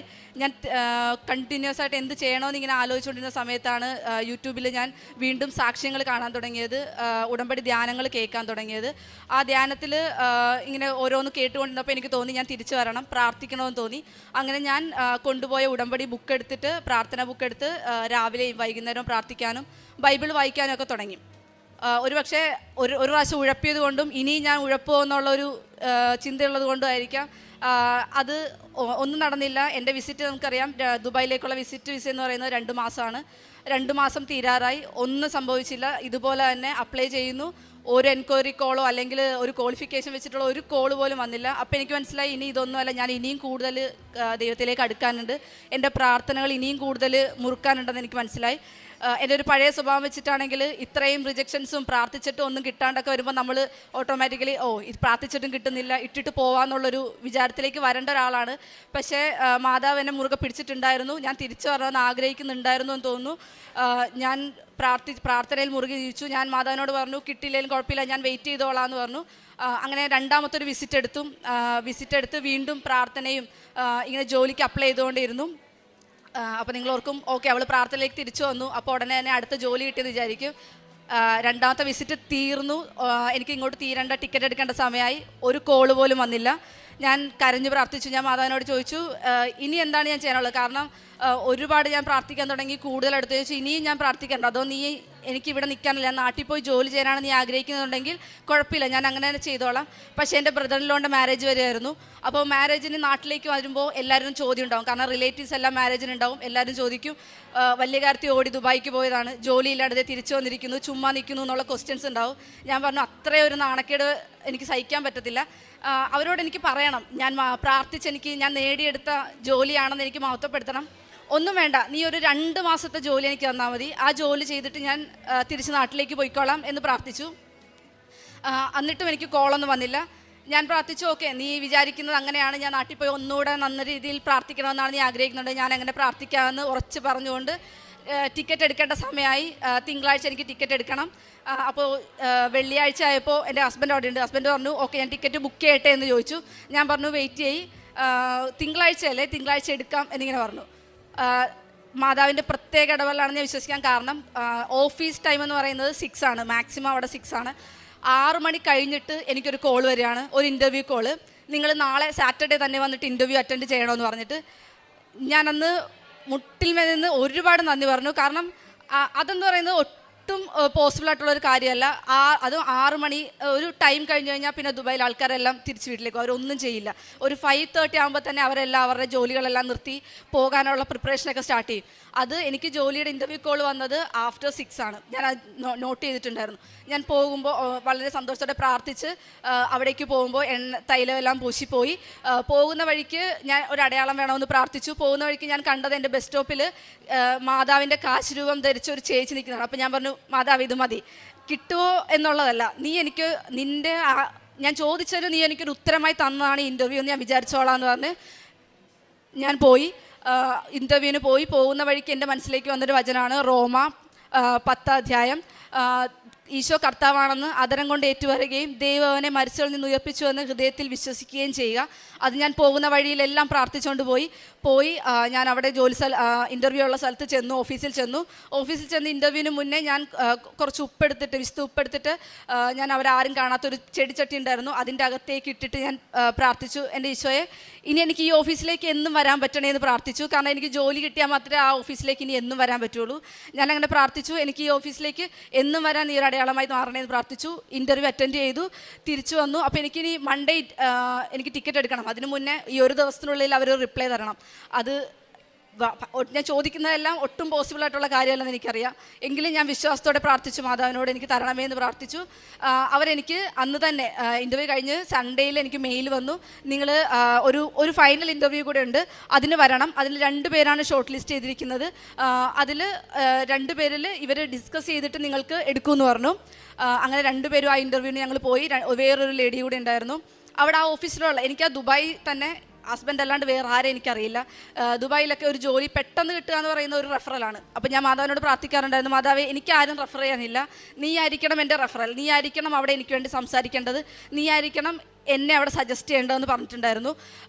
അങ്ങനെ അതുപോലെ തന്നെ ഞാൻ ഈ ഒരു കമ്പനിയിൽ ഞാൻ അപ്ലൈ ചെയ്ത ജോലിയല്ല, ഞാൻ ഈ ജോലി ലഭിച്ചു കഴിഞ്ഞപ്പോൾ ഞാൻ ആ കമ്പനിയിലെ HR ചോദിച്ചു, എൻ്റെ CV നിങ്ങൾക്ക് എങ്ങനെ കിട്ടിയെന്ന് ചോദിച്ചു. കാരണം ഈ നമുക്ക് ഇൻ്റർവ്യൂ കോൾ വരുമ്പോൾ നമ്മൾ ഓട്ടോമാറ്റിക്കലി ആ കമ്പനിയുടെ മെയിൽ നമ്മൾ ചെക്ക് ചെയ്യും. ബിക്കോസ് നമ്മൾ ഏത് പൊസിഷന് വേണ്ടിയിട്ടാണ് അപ്ലൈ ചെയ്തത്, അല്ലെങ്കിൽ എന്തിനു വേണ്ടിയിട്ടാണ് അപ്ലൈ ചെയ്തത്, ഏതൊക്കെയാണ് ക്രൈറ്റീരിയ, JD ഒക്കെ നോക്കാൻ വേണ്ടി. പക്ഷേ ഞാൻ എൻ്റെ മെയിൽ മൊത്തം സെർച്ച് ചെയ്ത് നോക്കി. ഇങ്ങനൊരു കമ്പനിയിലേക്ക് ഞാൻ എൻ്റെ CV അയച്ചിട്ടില്ല. ലിങ്ക്ഡിനോ അല്ലെങ്കിൽ വേറെ ഏതെങ്കിലും ജോബ് സൈറ്റിലോ ഒന്നും ഈ ഒരു കമ്പനി ഞാൻ സെർച്ച് ചെയ്തിട്ട് പോലും ഇല്ല. ഞാൻ അവരോട് ചോദിച്ചു, അവർ പറഞ്ഞത് ആരോ വഴിയിട്ട് അവർക്ക് CV ഷെയർ ചെയ്ത് കിട്ടിയതാണ്. അവർ കുറേ നാളായി ഈ ഒരു വേക്കൻസിക്ക് വേണ്ടിയിട്ട് വെയിറ്റ് ചെയ്യായിരുന്നു, ആരെയും കിട്ടുന്നില്ലായിരുന്നു, നിങ്ങളുടെ CV ആരോ വഴി ഷെയർ ചെയ്ത് കിട്ടിയതാണെന്നാണ്. ദൈവത്തിന് വളരെയധികം നന്ദി, ഈശോയ്ക്ക് മാതാവിന് ഒരുപാട് നന്ദി പറഞ്ഞുകൊണ്ട് ഞാൻ അവിടെ ചെന്നു. 2ാമത്തെ ഇൻ്റർവ്യൂ കഴിഞ്ഞിട്ട് നമ്മളോട് വെയിറ്റ് ചെയ്യാൻ പറഞ്ഞു. വെയിറ്റ് ചെയ്ത് കഴിഞ്ഞപ്പോൾ അവിടെ ഡിസ്കഷൻ നടക്കുമായിരുന്നു. ഡിസ്കഷൻ നടക്കുന്നതിൽ അവിടെ 2 പേര്, എന്നെ അറിയാത്ത 2 എംപ്ലോയീസ്, മാനേജറിന് വേറൊരാൾ എടുക്കണമെന്നായിരുന്നു. പക്ഷേ ഈ 2 എംപ്ലോയീസ് എനിക്ക് വേണ്ടി സംസാരിച്ചു. മാതാവ് അവരെ കൊണ്ട് സംസാരിപ്പിച്ചു എന്ന് വേണം പറയാനായിട്ട്. അവർ സ്ട്രോങ് ആയിട്ട് നമുക്ക് ആ കാൻഡിഡേറ്റ് വേണ്ട, എന്നെ മതി എന്നുള്ള രീതിക്ക് അവർ സ്ട്രോങ് ആയിട്ട് റെക്കമെൻഡ് ചെയ്യുകയായിരുന്നു. അവിടെ മാതാവ് അവരെ കൊണ്ട് റെക്കമെൻഡ് ചെയ്യിക്കുകയായിരുന്നു. അങ്ങനെ എനിക്ക് ആ ജോലി കിട്ടി. ആ ജോലി കിട്ടുന്ന സമയത്ത് ഒട്ടും പോസിബിൾ ആയിട്ടുള്ള 2ാമത്തെ കാര്യമാണ് ഞാൻ പറഞ്ഞ പോലെ ബ്രദറിനോടെ മാരേജ് ആയിരുന്നു. എനിക്ക് വരാൻ പറ്റില്ല, കാരണം ജോലിക്ക് ചെയ്ത് ഉടനെ തന്നെ ആരെയും നാട്ടിലേക്ക് വിടില്ല. അപ്പോൾ ഞാൻ പറഞ്ഞു, ഓക്കെ ഞാൻ കൂടണമെന്ന് നീ ആഗ്രഹിക്കുന്നില്ലെങ്കിൽ കുഴപ്പമില്ല, ഒരു ജോലി നീ എനിക്ക് തന്നല്ലോ, അത് തന്നെ വലിയ സന്തോഷം എന്ന് പറഞ്ഞ് മാതാവിന് ഞാൻ നന്ദി പറഞ്ഞു. ഞാൻ ഇവിടെ വന്ന് നിനക്ക് സാക്ഷ്യം പറഞ്ഞുകൊള്ളാമെന്ന് നേർന്നിരുന്നു. ഞാൻ ഇനി എപ്പോൾ ലീവിന് വരുന്നു അപ്പോൾ സാക്ഷ്യം പറയാമെന്ന് ഞാൻ മാതാവിനോട് നേർന്നു. അത്ഭുതം എന്ന് പറയട്ടെ, കമ്പനിയുടെ ഒരു ഷിഫ്റ്റിംഗ് വന്നു. കമ്പനി ഒരു പ്ലേസിൽ നിന്ന് മറ്റൊരു പ്ലേസിലേക്ക് മൂവ് ചെയ്യായിരുന്നു. ആ ടൈമിൽ എനിക്ക് വിസ അടിക്കാനുള്ളത് കൊണ്ട് അവർ എനിക്ക് നാട്ടിൽ പോയിട്ട് തിരിച്ചു വന്നോ എന്നുള്ള പറഞ്ഞു. അങ്ങനെ എനിക്ക് ബ്രദറിൻ്റെ മാരേജും കൂടാൻ പറ്റി. അങ്ങനെ മാതാവിനെ അനുഗ്രഹിച്ചു. അതുപോലെ തന്നെ ഞാൻ നേരത്തെ പറഞ്ഞിരുന്നു, ഞാൻ മാതാവിനോട് പ്രാർത്ഥിച്ചു, എനിക്കൊരു 2 മാസത്തെ ഒരു ജോലി തന്നാൽ മതി, ആ 2 മാസം കഴിയുമ്പോൾ ഞാൻ പൊക്കോളാം എന്ന് ഞാൻ പറഞ്ഞു. പക്ഷേ മാതാവ് എനിക്ക് തന്നത് 2 വർഷത്തെ ജോബ് വിസയിലാണ് എനിക്ക് ജോലി തന്നത്. മാതാവിന് 1000 നന്ദി പറഞ്ഞുകൊള്ളുന്നു. അതോടൊപ്പം തന്നെ ഞാൻ ഇവിടെ വന്നു കഴിഞ്ഞിട്ട് നമുക്ക് ഈ പത്രം കൊടുക്കാനൊക്കെ ഭയങ്കര മടിയുള്ള ഒരാളാണ്. അതുകൊണ്ട് തന്നെ ഓൺലൈൻ ഉടമ്പടി എന്ന് പറഞ്ഞപ്പോൾ ഭയങ്കര സന്തോഷമാണ്, പത്രം കൊടുക്കണ്ടല്ലോ. പക്ഷേ അത് കഴിഞ്ഞിട്ട് എനിക്ക് മനസ്സിലായില്ല, നമ്മൾ പത്രം പ്രേക്ഷിത പ്രവർത്തനമാണ്, എല്ലാവർക്കും കൊടുക്കണമെന്ന് മനസ്സിലായി. അത് കൊടുക്കാനായിട്ട് ഞാൻ ഇവിടെ വന്നപ്പോൾ ഞാൻ ഓർത്ത്, ഓക്കെ അങ്ങനെയാണ് ഞാൻ അറിയുന്നത് നമ്മൾ NRI ഉടമ്പടിയാണെങ്കിൽ നമുക്ക് ഒറ്റ പ്രാവശ്യമാണ് നമ്മൾ എടുക്കുന്നത്. അപ്പോൾ ഞാൻ വിചാരിച്ചു, ഒരു കെട്ട് പത്രമല്ലേ ഉള്ളൂ, വളരെ സന്തോഷം. കാരണം ബാക്കി ഈ 3 പ്രാവശ്യം പുതുക്കുമ്പോൾ പത്രം ഒന്നും കൊടുക്കണ്ട, പെട്ടെന്ന് വന്ന് അച്ഛൻ്റെ അടുത്ത് വന്ന് ബ്ലെസ്സിങ് മേടിക്കാം, പെട്ടെന്ന് സാക്ഷ്യം പറയാം, പെട്ടെന്ന് ഓടിപ്പോവാം, അങ്ങനെ വിചാരിച്ചു വന്ന ഒരാളാണ് ഞാൻ. പക്ഷേ മാതാവ് എന്താ പറയുക, എനിക്ക് ചാലഞ്ചസ് ആണ് തരുന്നത്. നീ ഇത് ചെയ്യും, നിന്നെ കൊണ്ട് പറ്റും, നീ ചെയ്യുമോ ഞാൻ നോക്കട്ടെ, ഞാൻ ചുമ്മാ അനുഗ്രഹം തന്നാൽ പോരല്ലോ എന്നുള്ള രീതിയിലാണ് മാതാവ് എന്നോട് സംസാരിക്കുന്നത്. അപ്പോൾ മാതാവ് ഇതേപോലെ അതിനു മുന്നേ എനിക്ക് കിട്ടിയ ജോലി എന്ന് പറയുന്നത് കയറിയപ്പോൾ നല്ല ഡിഫിക്കൽട്ടായപ്പോൾ പറയുന്നതിൻ്റെ അപ്പുറത്തെ ഡിഫിക്കൽട്ട്. അപ്പോൾ ഞാൻ മാതാവിനോട് ചോദിച്ചു, മാതാവേ ഇത്രയും പ്രാർത്ഥിച്ച് ഒരു ജോലി കിട്ടിയിട്ട് ഇത് ഞാൻ എങ്ങനെ വന്ന് സാക്ഷ്യം പറയും? മനസ്സിന് സന്തോഷമില്ലാതെ ഒരു ജോലി ചെയ്തിട്ട് ഞാൻ അത് വന്നിട്ട് നീ തന്ന ജോലിയാണ് എന്ന് പറഞ്ഞിട്ട് ഞാൻ എങ്ങനെ വന്ന് സാക്ഷ്യം പറയുമെന്ന് മനസ്സിൽ ഞാൻ വിചാരിച്ച് പോവാണ്. അപ്പോൾ ഞാൻ പോകുന്നത് സെൻറ്റ് മേരീസ് ചർച്ചിൻ്റെ വാതിക്കൽ കൂടിയാണ്. എനിക്ക് അടുത്ത് തന്നെയാണ് ജോലി കിട്ടിയേക്കുന്നത്. അപ്പോൾ ഞാനിങ്ങനെ പോകുമ്പോൾ ഒരിക്കലും ബൈബിൾ വായിക്കുമ്പോൾ അതിനെക്കുറിച്ചിട്ട് ഇങ്ങനെ ചിന്തിച്ച് ഇതുമായിട്ട് കണക്ട് ചെയ്ത് ജീവിതമായിട്ട് കണക്ട് ചെയ്തൊന്നും ചിന്തിക്കുന്ന ഒരാളല്ല ഞാൻ. പെട്ടെന്ന് എൻ്റെ മനസ്സിലേക്ക് ഒരു വചനം വന്നു. അതായത് വിശുദ്ധ പത്രോസ് പ്രാർത്ഥിച്ചുകൊണ്ടിരിക്കുകയാണ്. അപ്പോസ്തല പ്രവർത്തനങ്ങളിൽ ഇങ്ങനെ പറയുന്നുണ്ട്, പ്രാർത്ഥിച്ചുകൊണ്ടിരിക്കുമ്പോൾ സ്വർഗത്തിൽ നിന്ന് ഒരു 3 കൊട്ട എന്തോ നിറയെ ഭൂമിയിലുള്ള എല്ലാ മൃഗങ്ങളും വന്യജീവികളും ഇഴജന്തുക്കളും ഒക്കെ കൊട്ടയിൽ വെച്ചിട്ട് സ്വർഗത്തിൽ നിന്നൊരു സ്വരം കേൾക്കുകയാണ്, നീ ഇത് ഭക്ഷിക്കുക. അപ്പോൾ പത്രോസ് പറയാണ്, മലിനമായത് ഞാൻ ഭക്ഷിക്കില്ല എന്ന് പറയാണ്. അപ്പോൾ അടുത്ത സ്വരം എന്ന് പറയുന്നത്, ഞാൻ സൃഷ്ടിച്ചതിനെ എങ്ങനെ മലിനമെന്ന് നിനക്ക് പറയാൻ സാധിക്കും? അപ്പം എനിക്കൊരു തോട്ട് വന്നു. കഥ പറയാണ്, ഞാൻ തന്ന ജോലിനെ ഡിഫിക്കൽട്ടോ എന്തോ ആയിക്കോട്ടെ, അത് നിനക്ക് എങ്ങനെ ചീത്തയാണെന്ന് പറയാൻ സാധിക്കുന്നു? കാരണം ഞാനത് മഹത്വപ്പെടുത്താൻ വേണ്ടി ചോദിച്ചൊരു കാര്യമാണ്. അത് എൻ്റെ നല്ലതിന് വേണ്ടി കിട്ടിയതാണ്. ഇന്നല്ലെങ്കിൽ നാളെ അതെൻ്റെ നല്ലതിന് വേണ്ടി ഭവിക്കും. അപ്പോൾ അതിന് വേണ്ടിയിട്ട് ഞാൻ സാക്ഷ്യം പറയണമെന്നുള്ള ചിന്ത എൻ്റെ മനസ്സിലേക്ക് വന്നു. അങ്ങനെ ഞാൻ ലീവിന് വേണ്ടി വന്നപ്പോൾ ഉടമ്പടി എടുത്തപ്പോൾ മാതാവ് അടുത്ത ചലഞ്ച് വന്നു, 3 കെട്ട് പത്രം. ഇതെങ്ങനെ കൊടുക്കുമെന്ന് എനിക്കറിയത്തില്ലായിരുന്നു. ഞാൻ വരണ്ടുപോയി. 1 കെട്ട് പത്രം തന്നെ എങ്ങനെ കൊടുക്കുമെന്നറിയാതെ വന്ന് എൻ്റെ കയ്യിലേക്ക് മാതാവ് തന്നത് 3 കെട്ട് പത്രം. NRI ഉടമ്പടിയല്ലേ, 3 കെട്ട് പത്രം എന്ന് പറഞ്ഞു. ഞാൻ ഞെട്ടിപ്പോയി, ഇതെവിടെ കൊണ്ട് കൊടുക്കും? എനിക്ക് ആകെ ടെൻഷനായി. കാരണം ഒരു പ്രേക്ഷിത പ്രവർത്തനം നമ്മൾ ചെയ്യണം. അത് നമ്മൾ ചെയ്യാണ്ട് ചുമ്മാ പോയി ബ്ലെസ്സിങ് വാങ്ങിച്ചിട്ട് അതിലൊന്നും വലിയ കാര്യമില്ല. കാരണം ചെയ്യണമെന്നുള്ള ഇതിൽ ഞാൻ എന്ത് ചെയ്യും? പത്രം ഇങ്ങനെ പിടിച്ചുകൊണ്ടിരുന്നു. ഞാൻ പ്രാർത്ഥിച്ചു, എങ്ങനെ ചെയ്യും, എന്ത് ചെയ്യും? ഞാൻ ആദ്യം കണ്ടൊരു വഴി എന്ന് പറഞ്ഞു കഴിഞ്ഞാൽ, അപ്പോൾ എൻ്റെ ഹസ്ബൻഡ് എന്നെ സജസ്റ്റ് ചെയ്ത ഒരു പണിയാണ്, ഞാൻ വണ്ടിയെ പോകാം, നീ പുറകെ കയറി നമുക്ക് പത്രം എറിയുന്ന പോലെ എല്ലാ വീട്ടിലും എറിഞ്ഞെറിഞ്ഞ് കൊടുക്കാമെന്ന് പറഞ്ഞു. ഞാൻ പറഞ്ഞു, അങ്ങനെ കൊടുക്കേണ്ടതല്ല പത്രം എന്ന് പറഞ്ഞു, നമ്മൾ പറഞ്ഞു കൊടുക്കണമെന്ന് പറഞ്ഞു. അങ്ങനെ ഞാൻ എന്ത് ചെയ്യുമെന്നറിയാതെ ഞാൻ കണ്ടെത്തിയൊരു വഴിയാണ്. എൻ്റെ ഒരു ആൻറ്റിയുടെ വീടുണ്ടായിരുന്നു. ആൻറ്റിയുടെ വീട്ടിൽ ചെന്നു, നന്നായിട്ട് ഫേഷ്യലൊക്കെ ചെയ്തു, നന്നായിട്ട് ഒരുങ്ങി. കാരണം നമ്മൾ അലുത്ത കോലത്തിലൊക്കെ ചെന്ന് കഴിയുമ്പോൾ ആൾക്കാർ പറയും, വേണ്ട പൊക്കോന്ന് പറയും. ഞാൻ കണ്ടെത്തിയൊരു വഴിയാണ്, നന്നായിട്ട് ഒരുങ്ങി നല്ല മിടുക്കിയായിട്ട് ഓരോ വീടുകളിലും കയറി ചെന്നപ്പോൾ ഞാൻ പ്രാർത്ഥിച്ചുകൊണ്ട്, ദൈവമേ ഒരാൾ റിജക്റ്റ് ചെയ്താൽ പിന്നെ ഞാൻ തീർന്നു, ഈ കയറി ചെന്ന ധൈര്യമൊക്കെ അങ്ങ് താഴേക്ക് പോകും. അപ്പോൾ ഞാൻ പ്രാർത്ഥിച്ചു, മാതാവേ കഷ്ടമുണ്ട്, ഒരാൾ ആദ്യം ഒന്ന് വാങ്ങിച്ചു കിട്ടിയാൽ മതി, ബാക്കി ഞാൻ കൊടുത്തോളാന്ന് പറഞ്ഞു. മാതാവിൻ്റെ വലിയൊരു അനുഗ്രഹം എന്ന് പറയട്ടെ, ഞാൻ കയറി ചെന്നെന്ന് പറയുന്ന ഒരു അപ്പൂപ്പനും അമ്മൂമ്മയും ഇരിക്കുന്നൊരു വീടായിരുന്നു. ആ വീട്ടിൽ ഞാൻ ചെന്നപ്പോൾ കാണുന്നത് 2 പേരും ബൈബിൾ വായിച്ചുകൊണ്ടിരിക്കുന്നു. അപ്പം എനിക്ക് മനസ്സിലായി, ഇതെന്തായാലും കീറിക്കളയത്തില്ല, അല്ലെങ്കിൽ വേണ്ടെന്ന് പറയത്തില്ല, വാങ്ങും. ഞാൻ ചെന്നിട്ട് പറഞ്ഞു, ഇത് വാങ്ങുമോ? എനിക്ക് കൊടുക്കാനായിട്ട് ഭയങ്കര മടിയാണ്.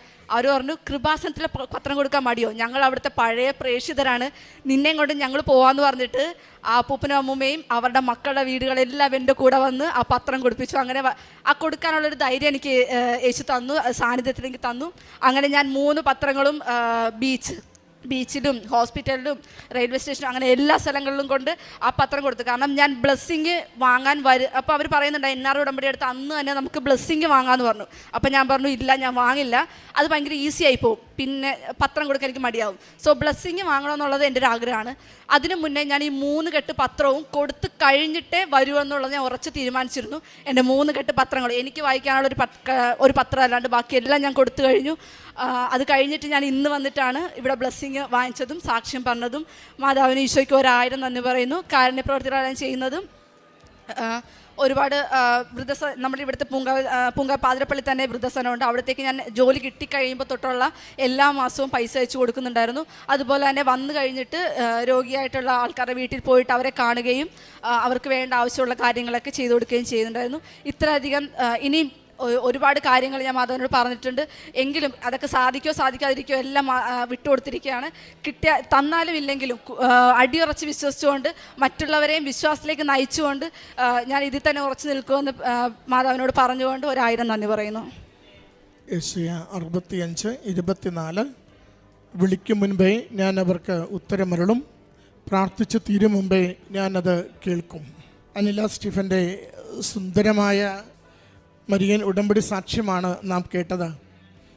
ഉടമ്പടി ഉപേക്ഷിച്ചു പോയ മകൾ എങ്ങനെ അമ്മ മാതാവ് ഉടമ്പടി ജീവിതത്തിലേക്ക് തിരികെ കൊണ്ടുവന്ന് അവൾ സാക്ഷ്യപ്പെടുത്തുകയാണ്.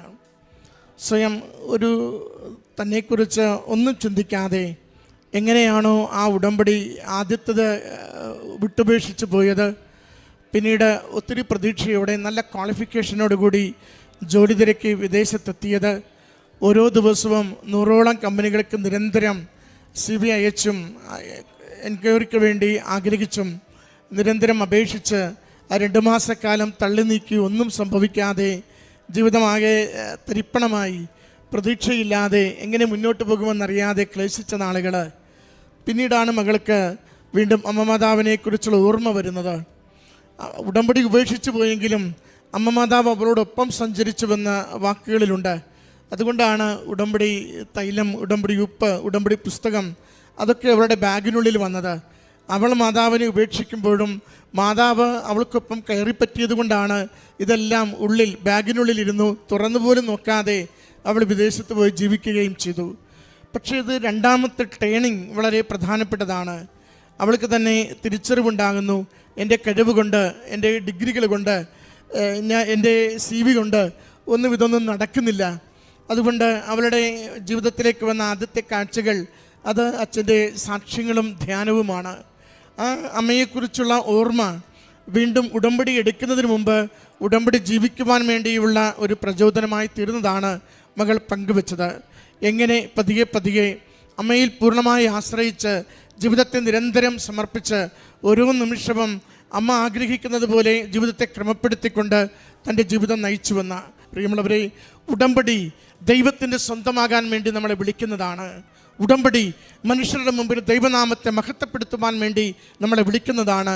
ഉടമ്പടി നാം ജീവിതത്തെ ദൈവത്തിന് വിട്ടുകൊടുക്കുമ്പോൾ ദൈവം കരം പിരിച്ച് അനുഗ്രഹിക്കുന്നത് അനുഭവിക്കുവാൻ വേണ്ടി നമ്മളെ ചേർത്ത് പിടിക്കുന്നതാണ്. അമ്മയോട് ചേർന്ന് കിടക്കുവാൻ തയ്യാറാണെങ്കിൽ നമുക്ക് കണ്ണുകൾക്ക് വിസ്മയമായത് അമ്മ നിരന്തരം ഈശോയിൽ നിന്ന് നേടിത്തരും. അതുകൊണ്ട് കാരുണ്യ പ്രവൃത്തിയാവട്ടെ, അനുദിന ആത്മീയ ജീവിതമാവട്ടെ, പ്രേക്ഷിത പ്രവർത്തനമാവട്ടെ, അല്പം പോലും മനസ്സുമെടുക്കാതെ സംശയമില്ലാതെ ദൈവനാമത്തെ മഹത്വപ്പെടുത്തി ചെയ്യുവാൻ തയ്യാറാവുക. വലിയ അനുഗ്രഹങ്ങൾ നിമിഷങ്ങൾക്കുള്ളിൽ ജീവിതത്തിൽ അനുഭവിക്കുന്നത് ഇതുപോലെ നമുക്ക് കാണാനാവും. ഈ മകൾക്ക് ലഭിച്ച അനുഗ്രഹങ്ങൾക്ക് അമ്മ മാതാവിന് നന്ദി പറഞ്ഞ് ഈശോയെ മഹത്വപ്പെടുത്തി കരങ്ങളടിച്ച് ഈ സാക്ഷ്യം സമർപ്പിക്കാം. അമ്മ ജീവനോട് പ്രത്യക്ഷപ്പെട്ട ഈ അൾത്താരയിൽ സാക്ഷ്യം പറയാൻ അവസരം ലഭിച്ചതിനെ ഓർത്ത് ഈശോയ്ക്കും പരിശുദ്ധ അമ്മയ്ക്കും കോടാനുകോടി നന്ദി അർപ്പിക്കുന്നു. എൻ്റെ പേര് അനുപ്രിയ എഡ്വിൻ. ഞാൻ തൃശ്ശൂർ ഉല്ലൂക്കര ഇടവകയെന്ന് വരുന്നു.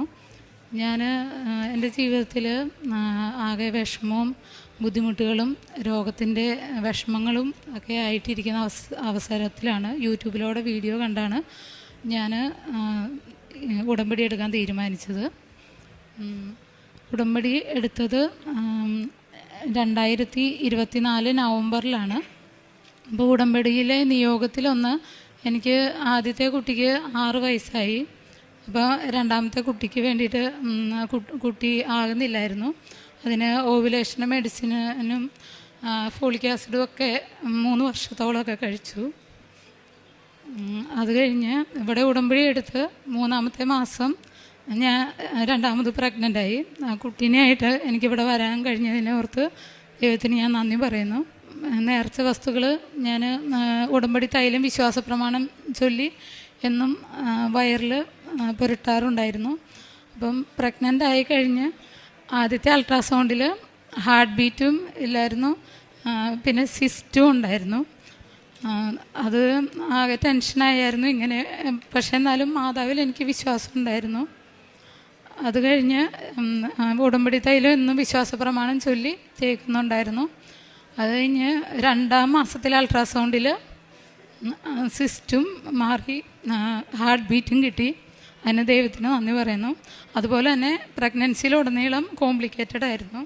ജസ്റ്റേഷണൽ ഡയബറ്റീസ് മെൽറ്റസ് ഉണ്ടായിരുന്നു. അതുപോലെ തന്നെ കുട്ടിക്ക് കിഡ്നിക്ക് നീർക്കെട്ടുണ്ടായിരുന്നു. എല്ലാ ദിവസവും ഉടമ്പടി തൈലം തേച്ച് പ്രാർത്ഥിച്ചതിൻ്റെ ഫലമായിട്ട് ഡെലിവറി കഴിഞ്ഞ് അൾട്രാസൗണ്ട് ചെയ്തപ്പം കുട്ടി പൂർണ്ണമായിട്ട് നോർമലായി. അതുപോലെ തന്നെ എൻ്റെ ഡെലിവറിക്ക് വേണ്ടിയിട്ട് എനിക്ക് സാധാരണ ഇൻഷുറൻസ് കിട്ടാറില്ല. പക്ഷേ പരിശുദ്ധ അമ്മയോട് പ്രാർത്ഥിച്ച ഇത് വഴിയായിട്ട് എല്ലാം നല്ല രീതിയിൽ നടന്നു. ഇൻഷുറൻസും കിട്ടി. നോർമൽ ഡെലിവറിയിൽ നല്ല ആരോഗ്യമുള്ള കുഞ്ഞിനെ നൽകി പരിശുദ്ധ അമ്മ അനുഗ്രഹിച്ചു. അതുപോലെ തന്നെ എൻ്റെ മൂത്ത മോന് 6 വയസ്സായി. ഇൻഹേലറും അലർജിയുടെ അസുഖമുണ്ട്. ഇൻഹേലർ എന്നും അസുഖമാണ്. എല്ലാ മാസവും ജൂൺ മാസത്തിൽ ഹോസ്പിറ്റലിൽ അഡ്മിറ്റ് ആവും. അപ്പോൾ അത് എനിക്ക് ഏറെ വിഷമമാണ്. കാരണം ഹോസ്പിറ്റലിൽ അഡ്മിറ്റായിട്ട് കുട്ടി ഫുഡും കഴിക്കില്ല, ആകെ ബുദ്ധിമുട്ടായിരുന്നു. അത് കഴിഞ്ഞ് ഞാൻ ഉടമ്പടി എടുത്ത് പിന്നെ കുട്ടി ഹോസ്പിറ്റലിൽ അഡ്മിറ്റ് ആയിട്ടില്ല. കുട്ടിക്ക് ആരോഗ്യത്തിൽ ഇപ്പം രോഗത്തിൽ നിന്ന് സൗഖ്യം ലഭിച്ചിട്ടുണ്ട്. ഇപ്പം മുമ്പത്തെ കഴിഞ്ഞും ബെറ്റർ ആയിട്ടുണ്ട് കുട്ടി. പിന്നെ എൻ്റെ ജീവിതത്തിലുള്ള വിഷമങ്ങൾ, മറ്റുള്ളവരോട് ക്ഷമിക്കാൻ പറ്റാത്ത അവസ്ഥകൾ, അതിനൊക്കെ നല്ല മാറ്റം വന്നു. പിന്നെ ഉടമ്പടിയിലായിരുന്നപ്പോൾ ഞാൻ പത്രമൊക്കെ വിതരണം ചെയ്യുന്നതിൻ്റെ ഒപ്പം പ്രത്യക്ഷീകരണ പ്രാർത്ഥന ഫോട്ടോ കോപ്പി എടുത്ത് പ്രാർത്ഥനയോടുകൂടി ഓരോരുത്തർക്കും കൊടുത്തിരുന്നു. അതുപോലെ തന്നെ പ്രേക്ഷിത പ്രവർത്തനം എന്ന് പറഞ്ഞിട്ടുണ്ടെങ്കിൽ ഞാൻ പ്രൊഫഷണലി നേഴ്സാണ്. അപ്പം ആ കൂടെ ഞാൻ കാണാൻ പോകുന്ന രോഗികളിൽ എനിക്ക് ചെയ്യാൻ പറ്റുന്ന സഹായങ്ങൾ, മാനസികമായിട്ടുള്ള സപ്പോർട്ട്, സാമ്പത്തികമായിട്ട് എനിക്ക് ചെയ്യാൻ പറ്റുന്ന സഹായങ്ങളെല്ലാം ഞാൻ ചെയ്യുന്നുണ്ട്. അതുപോലെ തന്നെ പ്രാർത്ഥനയിൽ കുറേ വർഷങ്ങളായിട്ട് ഞാൻ ജീസസ് യൂത്തിലൊക്കെ നല്ല ആക്റ്റീവായിരുന്നു. ഞാൻ ചെറുപ്പമായിരുന്ന സമയത്തൊക്കെ. അത് കഴിഞ്ഞ് പ്രാർത്ഥനാ ജീവിതവും കുർബാനയിൽ പങ്കെടുക്കുന്നതൊക്കെ കുറഞ്ഞു. ഈ ഉടമ്പടിയിലേക്ക് വന്നേ പിന്നെ എൻ്റെ പ്രാർത്ഥനാ ജീവിതവും കൂദാശ ജീവിതത്തിലൊക്കെ നല്ല ഇമ്പ്രൂവ്മെൻ്റായി. മറ്റുള്ളവരോട് ക്ഷമിക്കാനും മറ്റുള്ളവരുമായിട്ട് സഹകരിച്ചു പോകാനും ഒക്കെയുള്ള മാനസികാവസ്ഥ വന്നു. പിന്നെ കുടുംബത്തിലും ജോലി സ്ഥലത്തും നല്ല സമാധാനം കിട്ടി. ഉടമ്പടി തൈലം എന്നും കുട്ടികളുടെ നെറ്റിയിലും അപ്ലൈ ചെയ്ത് പ്രാർത്ഥിക്കുമായിരുന്നു. പിന്നെ എനിക്ക് പറയാൻ കുറേ കാര്യങ്ങളുണ്ട്, എന്നാലും പറയാൻ പറ്റാതെ ആയതുകൊണ്ടാണ് എനിക്ക് പറയാൻ പറ്റുന്നില്ല. ഓരോ ചെറിയ ചെറിയ കാര്യങ്ങൾക്കും ഞാൻ ഉടമ്പടി തൈലം അപ്ലൈ ചെയ്ത് പ്രാർത്ഥിക്കുന്നുണ്ട്. അതിലൂടെ എനിക്ക് പരിശുദ്ധ അമ്മ ഉണ്ട്, എനിക്ക് വേറെ ആരും സഹായമില്ല. പരിശുദ്ധ അമ്മയുടെ സഹായം വഴിയാണ് ഞാൻ ഇന്നിവിടെ ഈ അൾത്താരയിൽ നിങ്ങളുടെ എല്ലാം മുമ്പിൽ എനിക്ക് നിൽക്കാനൊരവസരം കിട്ടിയത്. കാരുണ്യ പ്രവൃത്തി ഞാൻ രോഗികളെ സന്ദർശിക്കുമ്പോൾ അവർക്ക് മെൻ്റൽ സപ്പോർട്ട് നൽകാറുണ്ട്, സാമ്പത്തികമായിട്ടും പറ്റുന്ന സഹായങ്ങൾ ചെയ്യാറുണ്ട്. സങ്കീർത്തനങ്ങൾ 51:17 മനസ്സാണ് ദൈവത്തിന് സ്വീകാര്യമായ ബലി, ദൈവമേ നുറുങ്ങിയ ഹൃദയത്തെ അവിടുന്ന് നിരസിക്കുകയില്ല. അനുപ്രിയ എഡ്വിൻ എന്ന ഈ മകൾ തൻ്റെ ഉടമ്പടി ജീവിതം എത്ര കണ്ട് തൻ്റെ വ്യക്തിപരമായ ആത്മീയ ജീവിതത്തെ ബലപ്പെടുത്തിയെന്ന് വാക്കുകളിലൂടെ സാക്ഷ്യപ്പെടുത്തിയതാണ്. മകൾ ഉടമ്പടി എടുക്കുവാനും ജീവിക്കുവാനുമുള്ള ആദ്യ കാരണം അത് രണ്ടാമതൊരു കുഞ്ഞിന് വേണ്ടിയുള്ള മകളുടെ നിയോഗമായിരുന്നു. ഏതാണ്ട് ആദ്യത്തെ കുഞ്ഞിന് ശേഷം വർഷങ്ങളായിട്ട് 6 വർഷം കഴിഞ്ഞിട്ടും രണ്ടാമതൊരു കുഞ്ഞിനെ ലഭിക്കാത്തത് മൂലവും ചികിത്സകൾ പരാജയപ്പെട്ടത് മൂലവും അമ്മ മാതാവിൻ്റെ അരികിൽ പൂർണ്ണമായി ശരണപ്പെട്ട മകൾ ഉടമ്പടി എടുക്കുന്നതാണ്. മകൾ പറയുന്നുണ്ട്, ഉടമ്പടി എടുത്ത് 3 മാസത്തിനുള്ളിൽ അടുത്ത പ്രഗ്നൻസി, രണ്ടാമത് പ്രഗ്നൻ്റ് ആകുവാൻ അമ്മ മാതാവ് അനുഗ്രഹിച്ചുവെന്ന അമ്മയുടെ സഹായത്താൽ രണ്ടാമത്തെ കുഞ്ഞിനെ ഉദരത്തിൽ വഹിക്കുമ്പോഴും കുഞ്ഞിന് ഓരോ സമയത്തും ഓരോരോ ആരോഗ്യ വിഷയങ്ങൾ ഡോക്ടർമാർ പറയുമ്പോഴും ഉടമ്പടി നേർച്ചവസ്തുക്കളുടെ ഉപയോഗത്തിലൂടെ അമ്മയിൽ ശരണപ്പെട്ടുള്ള നിരന്തരമായ പ്രാർത്ഥനയിലൂടെ പൂർണ്ണ ആരോഗ്യമുള്ള കുഞ്ഞിനെ കരങ്ങളിലേക്ക് അമ്മ മാതാവ് നൽകിയതിൻ്റെ സന്തോഷമാണ് ഈ എൽത്താരയിൽ സാക്ഷ്യപ്പെടുത്തിയത്. മകൾ തൻ്റെ വാക്കുകളിൽ സൂചിപ്പിക്കുന്നത് മുഴുവനും ആദ്യകാലത്തുണ്ടായിരുന്ന ആ വിശ്വാസ ജീവിതം ഇടക്കാലത്ത് നഷ്ടപ്പെട്ടു പോയപ്പോൾ വീണ്ടും തൻ്റെ ആത്മീയ ജീവിതത്തെ പുനർനെയ്തെടുക്കുന്നതിന് കൂടുതൽ സന്തോഷത്തോടും സ്നേഹത്തോടും വിശുദ്ധ കുർബാനയിലേക്ക്, കുദാശകളിലേക്ക്, മറ്റുള്ളവരോട് ക്ഷമിക്കുവാനുള്ള മാനസിക വളർച്ചയിലേക്ക് തന്നെ നയിക്കുന്നതിന് ഉടമ്പടി ജീവിതം എങ്ങനെ സഹായിച്ചുവെന്നാണ്. പ്രിയമുള്ളവരെ, ഉടമ്പടി നമ്മളെ മാടി വിളിക്കുന്നത് ദൈവത്തിൻ്റെ സ്വന്തമാകുന്നതിന് വേണ്ടിയാണ്. ദൈവത്തിന് സന്തോഷമുള്ള വ്യക്തികളായി ഈ ലോകത്തിൽ ജീവിക്കുന്നതിന് വേണ്ടിയാണ്. നമുക്ക് നൽകുന്ന ഓരോ അനുഗ്രഹത്തിനും ഒറ്റ അർത്ഥമേയുള്ളൂ, ദൈവം നമ്മളെ സ്നേഹിക്കുന്നു. നീ എത്ര കണ്ട് തിരികെ സ്നേഹിക്കുവാൻ തയ്യാറാണ്? നമ്മൾ ദൈവത്തോട് പുലർത്തുന്ന വിശ്വസ്തതയുള്ള ജീവിതത്തിലാണ് നമ്മുടെ ദൈവത്തോടുള്ള സ്നേഹം ദൈവത്തിന് മനസ്സിലാവുന്നത്. മറ്റുള്ളവരുടെ മുമ്പിൽ നമ്മൾ ദൈവത്തെ സ്നേഹിക്കുന്നു, വിശ്വാസിയാണ് എന്നൊക്കെ പറയുവാനും അഭിനയിക്കുവാനും എളുപ്പമാണ്. ദൈവത്തെ അതൊന്ന് ബോധ്യപ്പെടുത്തുക അത്ര എളുപ്പമല്ല. അതുകൊണ്ട് ഉടമ്പടി ജീവിതത്തിൽ നമ്മളെ ഓരോരുത്തരെയും രൂപപ്പെടുത്തിയെടുക്കുന്നത്, പരിശീലിപ്പിക്കുന്നത്, കറകൾ കുറച്ചുകൊണ്ടുവന്ന് കൃപയിൽ നിറയപ്പെട്ട് ദൈവാത്മാവിൻ്റെ പ്രവർത്തനമുള്ള വ്യക്തിത്വമായി നമ്മുടെ ജീവിതം മാറുന്നതിന് വേണ്ടിയാണ്.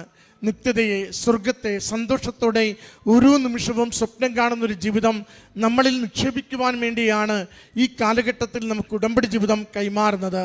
അതുകൊണ്ട് ഓർക്കണമേ, നമ്മൾ ഈ ലോക ജീവിതത്തിൻ്റെ നന്മകൾക്ക് വേണ്ടി ദൈവസന്നിധിയിൽ നിയോഗം സമർപ്പിച്ച് പ്രാർത്ഥിക്കുമ്പോൾ വരുംകാല ജീവിതത്തിന് വേണ്ടി എൻ്റെ ആത്മാവിനെ കൊടുക്കുവാൻ എൻ്റെ ജീവിതത്തെ ഞാൻ എങ്ങനെ ക്രമീകരിക്കുകയും ദൈവത്തെ ഉടമപ്പെടുത്തുകയും ചെയ്യുന്നുവെന്ന് നാം ശ്രദ്ധ വേണം. അല്ലെങ്കിൽ അനുഗ്രഹത്തിന് ശേഷം നമ്മുടെ ജീവിതത്തിന് ആത്മീയമായ മന്ദത ബാധിക്കും.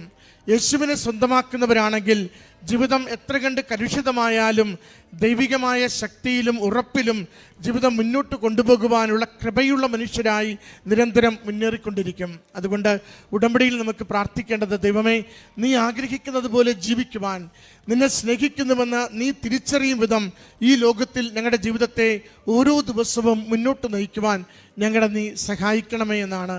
മകൾ അതിൻ്റെ സന്തോഷമാണ് തൻ്റെ വാക്കുകളിലൂടെ പങ്കുവെച്ചത്. എനിക്കെൻ്റെ ഒരു ആത്മീയ ജീവിതം തിരികെ കിട്ടി. ഞാൻ നേരത്തെ ജീസസ് യൂത്തിലും ചെറുപ്പകാലത്തുണ്ടായിരുന്ന ആ പള്ളിയുമായി ബന്ധപ്പെട്ട ജീവിതത്തിൽ നിന്ന് ഇടക്കാലത്ത് മാറിപ്പോയെങ്കിലും ഉടമ്പടി എന്നെ തിരികെ കൊണ്ടുവന്നു, എന്നെ ട്രാക്കിലാക്കിയെന്ന ദൈവതിരുസന്നിധിയിൽ ട്രാക്കിലോടുന്നൊരു ജീവിതം നമുക്ക് നൽകുന്നതിന് വേണ്ടി പ്രാർത്ഥിക്കാം.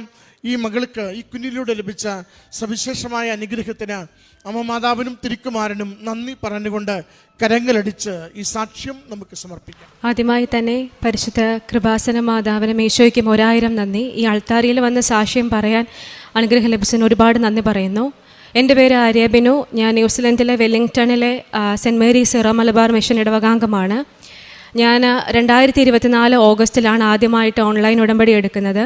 ഓൺലൈൻ ഉടമ്പടിയിൽ ഞാൻ 6 കാര്യങ്ങൾ വെച്ചെങ്കിലും 5 കാര്യങ്ങൾ പരിശുദ്ധ മാതാവ് എനിക്ക് സാധിച്ചു തന്നു. 6ാമത്തെ കാര്യമായിരുന്നു ഒരു കുഞ്ഞിന് വേണ്ടി.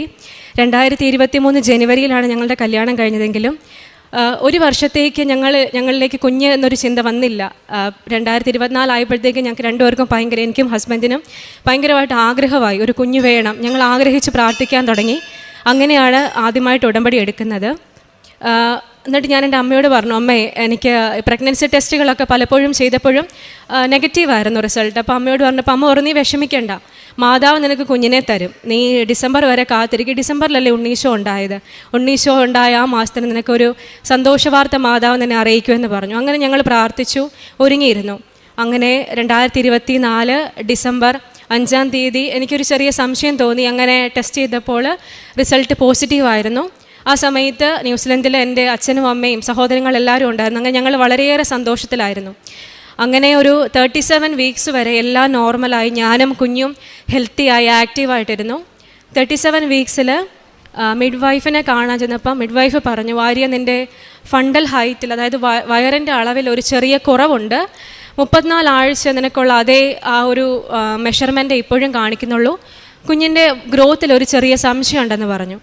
അപ്പം നൊറീൻ എന്നാണ് പുള്ളിക്കാരിയുടെ പേര്. പുള്ളിക്കാരി പറഞ്ഞു, വന്ന ഒരു കാര്യം ചെയ്യും, നിന്നെ അർജൻറ്റായിട്ട് സ്കാനിങ്ങിന് റെഫർ ചെയ്യുവാന്ന് പറഞ്ഞു. അങ്ങനെ അർജൻറ്റായിട്ട് സ്കാനിങ്ങിന് വേണ്ടി ഞാൻ എല്ലാ ഹോസ്പിറ്റലിലും വിളിച്ചിട്ട് ആരും എനിക്ക് അപ്പോയിൻമെൻറ്റ് തരുന്നില്ല. അപ്പോൾ ഞാൻ ഡ്യൂട്ടിക്ക് പോകുന്നുണ്ട്. 37 വീക്സ് പ്രഗ്നൻ്റ് ആണെങ്കിൽ പോലും ഞാനൊരു നേഴ്സാണ്, ഞാൻ ഡ്യൂട്ടിക്ക് പോകുന്നുണ്ട്. അപ്പോൾ ഈ ഡ്യൂട്ടി സമയത്ത്, ബ്രേക്കിൻ്റെ സമയത്തെല്ലാം ഞാൻ വിളിക്കുവാണ്, എല്ലാ ഹോസ്പിറ്റലിലും വിളിക്കുവാണ്, ആരും എനിക്ക് റിപ്ലൈ തന്നില്ല. അവസാനം ഞാൻ മാതാവിനോട് പറഞ്ഞു, എൻ്റെ മാതാവേ, നീ എനിക്കൊരു അപ്പോയിൻമെൻറ്റ് എൻ്റെ കുഞ്ഞ് ഓക്കെ ആണെന്ന് അറിയാൻ വേണ്ടിയിട്ടല്ലേ, നീ എനിക്കൊരു അപ്പോയിൻമെൻറ്റ് തരാൻ പറഞ്ഞു. അങ്ങനെ ഏകദേശം ഉച്ച കഴിഞ്ഞപ്പോഴത്തേക്കും ഒരു ഹോസ്പിറ്റലുകാർ എന്നെ തിരിച്ച് വിളിച്ച് പറഞ്ഞു, നിനക്ക് നാളെ സ്ലോട്ടുണ്ട്, നാളെ വരാൻ പറ്റുമോ എന്ന് ചോദിച്ചു. അങ്ങനെ ഞാൻ പിറ്റേ ദിവസം തന്നെ ജൂലൈ 17-ാം തീയതി 2025 സ്കാനിങ്ങിന് വേണ്ടി പോയി. സ്കാനിങ് ചെയ്ത സമയത്ത് ടെക്നീഷ്യൻ പറഞ്ഞു, കുഞ്ഞിന് വെയിറ്റ് 2 കിലോയേ ഉള്ളൂ, പക്ഷേ കൊച്ച് ആക്റ്റീവാണ് എന്ന് പറഞ്ഞു. അപ്പോൾ എന്നോട് പ്രൊഫഷനൊക്കെ ചോദിച്ചപ്പോൾ ഞാൻ പറഞ്ഞു, ഞാനൊരു NICU നേഴ്സാണ് എന്ന് പറഞ്ഞപ്പോൾ പുള്ളിക്കാരി പറഞ്ഞു, ഓക്കെ, ബാക്കി നിന്നോട് ഡോക്ടർ സംസാരിക്കുമെന്ന് പറഞ്ഞു. അങ്ങനെ ഞങ്ങൾ വീട്ടിൽ തിരിച്ചു ചെന്നു. രാത്രിയായപ്പം ജൂലൈ 17 രാത്രിയായപ്പോൾ എൻ്റെ മിഡ് വൈഫ് എന്നെ വിളിച്ചു, നൂറീൻ എന്നെ വിളിച്ചിട്ട് പറയുവാണ്, ആര്യ, നിൻ്റെ കുഞ്ഞിനൊരു ചെറിയ ഹാർട്ടിൻ്റെ പ്രോബ്ലം ഞങ്ങൾ സസ്പെക്റ്റ് ചെയ്യുന്നുണ്ട്, നീ വർക്ക് ചെയ്യുന്നത് സ്റ്റോപ്പ് ചെയ്തായിരുന്നു എന്ന് ചോദിച്ചു. അപ്പോൾ ഞാൻ പറഞ്ഞു, ഇല്ല, എനിക്ക് ജൂലൈ 18 എൻ്റെ ലാസ്റ്റ് ഡ്യൂട്ടി. അപ്പോൾ പുള്ളിക്കാരി പറഞ്ഞു, ഇനി നിനക്ക് പോകാൻ പറ്റില്ല, നീ ഇമ്മീഡിയറ്റ് ആയിട്ട് ഹോസ്പിറ്റലിൽ വിളിച്ച് പറയും, നിനക്ക് വരാൻ പറ്റത്തില്ല എന്ന് വിളിച്ച് പറയാൻ പറഞ്ഞു. അങ്ങനെ ഞാൻ വിളിച്ച് പറഞ്ഞു. കുഞ്ഞിനിങ്ങനെ പ്രോബ്ലം പറഞ്ഞത് ഞാൻ ആരോടും പറഞ്ഞില്ല. ഞാൻ ഉള്ളിലൊതുക്കി മാതാവിനോട് പ്രാർത്ഥിച്ചുകൊണ്ടിരുന്നു. കാരണം ഒരു NICയിൽ വർക്ക് ചെയ്യുന്ന ഒരു നേഴ്സ് ആയതുകൊണ്ട് തന്നെ ഞാൻ ചിന്തിക്കുക, എൻ്റെ കുഞ്ഞിന് ഹാർട്ടിന് പ്രോബ്ലം ഉണ്ട്, കുഞ്ഞിനെ C-സെക്ഷൻ ചെയ്തെടുക്കും, ഇൻറ്റുബേറ്റ് ചെയ്തെല്ലാം എൻ്റെ മനസ്സിൽ കൂടെ വരുക. ആ സമയത്തൊക്കെ ഞാൻ പ്രാർത്ഥിച്ചു. വിഷമം ഉണ്ടായിരുന്നു. അന്ന് ജൂലൈ 18-ാം തീയതി ഞങ്ങൾ കുരിശ് വരയ്ക്കാനിരുന്നപ്പോഴത്തേക്കും പിന്നെ ഞാൻ ഓൺലൈൻ ഉടമ്പടി എടുത്തു, പ്രാർത്ഥിക്കാൻ തുടങ്ങി. അങ്ങനെ 18-ാം തീയതി ഹോസ്പിറ്റലിൽ പോയി തിരിച്ചു വന്നപ്പോഴത്തേക്കും പറഞ്ഞു കുഞ്ഞിന് കുഴപ്പമൊന്നുമില്ല, CTG സ്കാനും ചെയ്തു, കുഞ്ഞിന് കുഴപ്പമൊന്നുമില്ല എന്ന് പറഞ്ഞു. അങ്ങനെ 38 ആഴ്ചയാകുമ്പോൾ നിന്നെ ഇൻഡ്യൂസ് ചെയ്യാൻ പോവുകയാണ്. കാരണം കുഞ്ഞിന് ആവശ്യമായിട്ടുള്ള ന്യൂട്രീഷൻ ഒന്നും നിൻ്റെ വയറ്റിൽ കിടന്ന് കിട്ടുന്നില്ല, അപ്പോൾ കുഞ്ഞ് പുറത്ത് വരട്ടെ എന്ന് ഡോക്ടറിനോട് സംസാരിച്ചു. അപ്പോൾ ഞാൻ പറഞ്ഞു ഓക്കെ ചെയ്യാമെന്ന് പറഞ്ഞു. അങ്ങനെ ജൂലൈ 22-ാം തീയതി ഒരു ചൊവ്വാഴ്ച ഞാനും ഹസ്ബൻഡും കൂടെ ഹോസ്പിറ്റലിൽ പോയി. കൂടെ ഹസ്ബൻഡിൻ്റെ പാരൻസും ഉണ്ടായിരുന്നു. ഉച്ചവരെ എന്നെ ഇൻഡ്യൂസ് ചെയ്തു. പ്രോഗ്രഷൻ ഒന്നും ഇല്ലാത്തതുകൊണ്ട് ഞാൻ പറഞ്ഞു എന്നാൽ പപ്പായും മമ്മീനെ വീട്ടിലേക്ക് വിട്ടേര്, കാരണം അവരിരുന്ന് മുഷിയുവാണ്, നമ്മുടെ ഇവിടുത്തെ പോലെ കൂടെ ഒന്നും ഇരുത്തത്തില്ല, റൂമിൽ എന്നെ ഹസ്ബൻഡിനെ മാത്രമേ ഉള്ളൂ. അങ്ങനെ ഞങ്ങളൊരു ടാക്സി വിളിച്ച് അവരെ തിരിച്ച് വീട്ടിലേക്ക് വിട്ടു. ഉച്ച കഴിഞ്ഞപ്പോൾ തൊട്ട് പിന്നെയും ഇൻഡക്ഷന് വേണ്ടി എനിക്ക് മരുന്ന് തന്നപ്പം കുഞ്ഞിൻ്റെ ഹാർട്ട് റേറ്റ് പെട്ടെന്ന് ഡ്രോപ്പായി. ഒന്നും അറിയത്തില്ലാത്ത എൻ്റെ ഹസ്ബൻഡാണ് എമർജൻസി അടിച്ച് മിഡ്വൈഫും ഡോക്ടേഴ്സെല്ലാം ഓടി വന്നപ്പോൾ കുഞ്ഞിൻ്റെ ഹാർട്ട് റേറ്റ് 70, 60, 50 അങ്ങനെ താഴ്ന്നു പൊയ്ക്കൊണ്ടിരിക്കുക. അപ്പോൾ ഡോക്ടർ പറഞ്ഞു ആര്യ, ഞാൻ ആ ഡോക്ടറിനെ അതിന് മുന്നേ കണ്ടിട്ടില്ല, ഞാൻ NICയിൽ വർക്ക് ചെയ്യുന്നെങ്കിൽ ഞാൻ ആ ഡോക്ടറിനെ കണ്ടിട്ടില്ല. ഡോക്ടർ പറഞ്ഞു ആര്യ, ഞാൻ നിന്നെ PV ചെയ്യാൻ പോവുകയാണെന്ന് പറഞ്ഞു. അപ്പോൾ 1 സെൻറ്റിമീറ്റർ പോലും ഡൈലേറ്റ് ആയിട്ടില്ല. അപ്പം ഡോക്ടർ 2 കൈ വിട്ട് എന്നോട് പറഞ്ഞു കുഞ്ഞിൻ്റെ തലയിൽ ഞങ്ങൾക്ക് സ്കാൽപ്പിൽ നീഡിൽ വെക്കണം, കുഞ്ഞിൻ്റെ ഹാർട്ട് റേറ്റ് ഞങ്ങൾക്ക് ഈ മെഷീനിൽ കിട്ടുന്നില്ല എന്ന് പറഞ്ഞു. ഞാൻ വാവിട്ട് കരഞ്ഞു, കാരണം 1 സെൻറ്റിമീറ്റർ പോലും ഡൈലേറ്റ് ആകാതെ തന്നെയാണ് ഡോക്ടർ 2 കൈ വിട്ട് എക്സാമിൻ ചെയ്തത്. ആ സമയത്തെല്ലാം എൻ്റെ ഹസ്ബൻഡ് കൂടെ ഉണ്ടായിരുന്നു. ഞാൻ കൃപാസന മാതാവിനോട് പ്രാർത്ഥിച്ചത്, മാതാവ് എൻ്റെ കുഞ്ഞിനെ നീ ഒന്നും വരത്തില്ല, ഞാൻ മരിച്ചു പോയിക്കോട്ടെ, എൻ്റെ കുഞ്ഞിനൊന്നും വരത്തില്ല എന്ന് ഞാൻ പ്രാർത്ഥിച്ചു. അതിനുശേഷം ആ ബെഡിൽ വെച്ച് എൻ്റെ വാട്ടർ ബ്രേക്കായി. ലേബർ റൂമിലേക്ക് ഉടനെ ഷിഫ്റ്റ് ചെയ്തിട്ട് ഡോക്ടേഴ്സ് നഴ്സസ്മാരെല്ലാം വന്ന് പറയും ആര്യ, നിനക്ക് എന്ത് പറ്റിയെന്ന് അറിയില്ല, നിൻ്റെ റിപ്പോർട്ടൊക്കെ ഞങ്ങൾ കണ്ടു, നിനക്ക് ഇതുവരെ എല്ലാം നോർമലായിരുന്നു, പെട്ടെന്ന് എന്താ പറ്റിയെന്ന് എന്നോട് ചോദിച്ചു. ഞാൻ പറഞ്ഞു എനിക്കും അറിയില്ല എന്ന് പറഞ്ഞു. അതിനുശേഷം എനിക്ക് പിന്നെ കത്തീറ്റർ ഇട്ട് ഇൻഡ്യൂസ് ചെയ്യാൻ നോക്കി, അത് പറ്റില്ല, കാരണം കുഞ്ഞിൻ്റെ തലയിൽ ഓൾറെഡി സ്കാൽപ്പിൽ നീഡിലുള്ളതുകൊണ്ട് അത് പറ്റത്തില്ല എന്ന് പറഞ്ഞു. അപ്പോൾ എനിക്ക് IV മെഡിസിൻ തരാൻ തുടങ്ങി. ആ സമയത്തും കുഞ്ഞിൻ്റെ ഹാർട്ട് റേറ്റ് കുറഞ്ഞു പോയിക്കൊണ്ടിരിക്കുകയാണ്.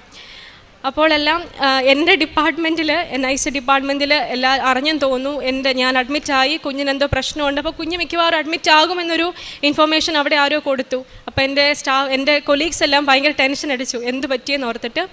അപ്പോൾ ആ ഡോക്ടർ എന്നെ വന്ന് കണ്ടിട്ട് പറഞ്ഞു ആര്യ, നീ വേദന സഹിക്കണ്ട, കാരണം ഭയങ്കര വേദന എനിക്ക് വരുന്നുണ്ട്, 1 സെൻറ്റിമീറ്റർ പോലും സെർവിക്സ് ഡൈലേറ്റ് ആവുന്നില്ല. ഡോക്ടർ പറഞ്ഞു നീ വേദന സഹിക്കേണ്ട ആര്യ, നീ എപ്പിഡ്യൂറൽ മെഡിസിൻ എടുക്കാൻ പറഞ്ഞു.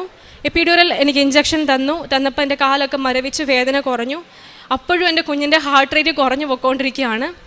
അപ്പോൾ ഡോക്ടർ വന്ന് പറഞ്ഞു ആര്യ, നിൻ്റെ കുഞ്ഞിൻ്റെ തലയിന്ന് ബ്ലഡ് എടുക്കണം, കുഞ്ഞിന് ഓക്സിജൻ കിട്ടുന്നില്ല എന്ന് ഞങ്ങൾക്കൊരു സംശയമുണ്ട് എന്ന് പറഞ്ഞു. ഡോക്ടർ PV ചെയ്തിട്ട് പറഞ്ഞു ആര്യ, 4 സെൻറ്റിമീറ്റർ പോലും ഡൈലേറ്റ് ആയിട്ടില്ല, എനിക്ക് കൈ കടത്താൻ പറ്റുന്നില്ല, മുമ്പേ ചെയ്ത പോലെ എനിക്ക് ചെയ്യാൻ പറ്റില്ല എന്ന് പറഞ്ഞു. അപ്പോൾ എന്നോട് ചോദിച്ചു ഞങ്ങൾ എന്താ ചെയ്യേണ്ടത്, ഇനി വെയിറ്റ് ചെയ്യണോ എന്ന് എന്നോട് ചോദിച്ചു. ഞാൻ പറഞ്ഞു വെയിറ്റ് ചെയ്യേണ്ട ഡോക്ടർ, എന്നെ എടുത്തോ, എന്നെ എമർജൻസി C-സെക്ഷൻ കയറ്റിക്കോളാൻ പറഞ്ഞു. അപ്പോൾ സമയം ഒരു 7 മണിയായി. ഞങ്ങൾ രാവിലെ ഒരു 8 മണിയോടുകൂടി ഹോസ്പിറ്റലിൽ പോയതാണ്. വൈകുന്നേരം 7 മണിയായി. ആ സമയത്ത് എൻ്റെ ഹസ്ബൻഡ് മാത്രമേ ഉണ്ടായിരുന്നുള്ളൂ. ഹസ്ബൻഡ് ടെൻഷൻ അടിച്ചിട്ട് എൻ്റെ ചേച്ചീനെ വിളിച്ച് വരുത്തി, ചേച്ചിയും എൻ്റെ ഹസ്ബൻഡും കൂടെ ഉണ്ടായിരുന്നു. അവരോട് ഞാൻ പറഞ്ഞു ഞങ്ങളെല്ലാവരും പ്രാർത്ഥിക്കുകയായിരുന്നു. ആ സമയത്ത് എൻ്റെ ചേച്ചി എൻ്റെ അമ്മേനെ വിളിച്ച് പറഞ്ഞു, എൻ്റെ അമ്മ ആ സമയം മുഴുവൻ തിരി കത്തിച്ച് വെച്ച് മാതാവിന് വേണ്ടി കണ്ണീരൊഴുക്കി പ്രാർത്ഥിച്ചു. എൻ്റെ മാതാവ് എൻ്റെ കുഞ്ഞിൻ്റെ അടുത്തോട്ട് ഒരു ഡോക്ടറിനെ പറഞ്ഞു വിടണമെന്ന് എൻ്റെ അമ്മ കരഞ്ഞ് പ്രാർത്ഥിച്ചു. അതിന് ബലമായിട്ടായിരിക്കണം ആ ഡോക്ടർ വന്നത്, കാരണം ഞാൻ ആ ഡോക്ടറിനെ ഇതിനു മുന്നേ കണ്ടിട്ടേ ഇല്ല. ഞാൻ നിൽക്കൂല ഞാൻ വർക്ക് ചെയ്യുന്നത് വെല്ലിംഗ്ടൺ ഹോസ്പിറ്റലിലാണ്. ആ വെല്ലിംഗ്ടൺ ഹോസ്പിറ്റലിലാണ് എന്നെ ഡെലിവറിക്ക് കൊണ്ടുപോയതും. ആ ഹോസ്പിറ്റലിൻ്റെ NIC ഡിപ്പാർട്ട്മെൻറ്റിലാണ് ഞാൻ വർക്ക് ചെയ്യുന്നത്. അപ്പോൾ ഞങ്ങൾക്ക് ഡോക്ടേഴ്സിന് ഇടയ്ക്കിടയ്ക്കൊക്കെ കാണാൻ പറ്റും. പക്ഷെ അതാണ് ഞാൻ പറഞ്ഞത്, ഡോക്ടറെ ഞാൻ കണ്ടിട്ടില്ല എന്ന്. അങ്ങനെ C-സെക്ഷന് എന്നെ കൊണ്ടുപോയി. എൻ്റെ മിഡ്വൈഫ്, എന്നെ നോക്കിക്കൊണ്ടിരുന്ന മിഡ്വൈഫ് നൊറീൻ എന്നാണ് പേര്. നൊറീൻ ഓടി വന്നു, പറഞ്ഞു ആര്യ, ഞാൻ രാവിലെ മുതൽ നിൻ്റെ ഡെലിവറിക്ക് വേണ്ടി വെയിറ്റ് ചെയ്യുവാണ്, എനിക്ക് അത്രയ്ക്ക് കോൺഫിഡൻ്റ് ആയിരുന്നു നീ ഡെലിവറിയെ ചെയ്യുള്ളൂ എന്ന്, പക്ഷേ ഇപ്പം എന്നാ പറ്റിയെന്ന് എനിക്കറിയില്ല എന്ന് പറഞ്ഞു. പുള്ളിക്കാരി ആകെ വിഷമിച്ച് എൻ്റെ കൂടെ നിൽക്കുകയാണ്. പിന്നെ ഞാൻ വർക്ക് ചെയ്യുന്ന ഡിപ്പാർട്ട്മെൻറ്റിലെ പീഡിയാട്രിക് ഡോക്ടർ അഡിയൽ എന്ന് പറഞ്ഞൊരു ഡോക്ടർ വന്നിട്ട് പറഞ്ഞു ആര്യ, നീ ടെൻഷൻ അടിക്കുന്നത്, എൻ്റെ കുഞ്ഞിന് ഒന്നും സംഭവിക്കില്ല. അപ്പം ഞാൻ പറയുന്നുണ്ട് എൻ്റെ കുഞ്ഞിനെ അങ്ങോട്ട് കൊണ്ടുപോകല്ലേ, എൻ്റെ കൂടെ തന്നെ ഇരുത്തണേ, എനിക്കറിയാം NIC കൊണ്ടുപോയി അവർ ക്യാനൽ ഇടും, ഇനി ഹാർട്ടിന് പ്രോബ്ലം ഉണ്ടെങ്കിൽ അവർ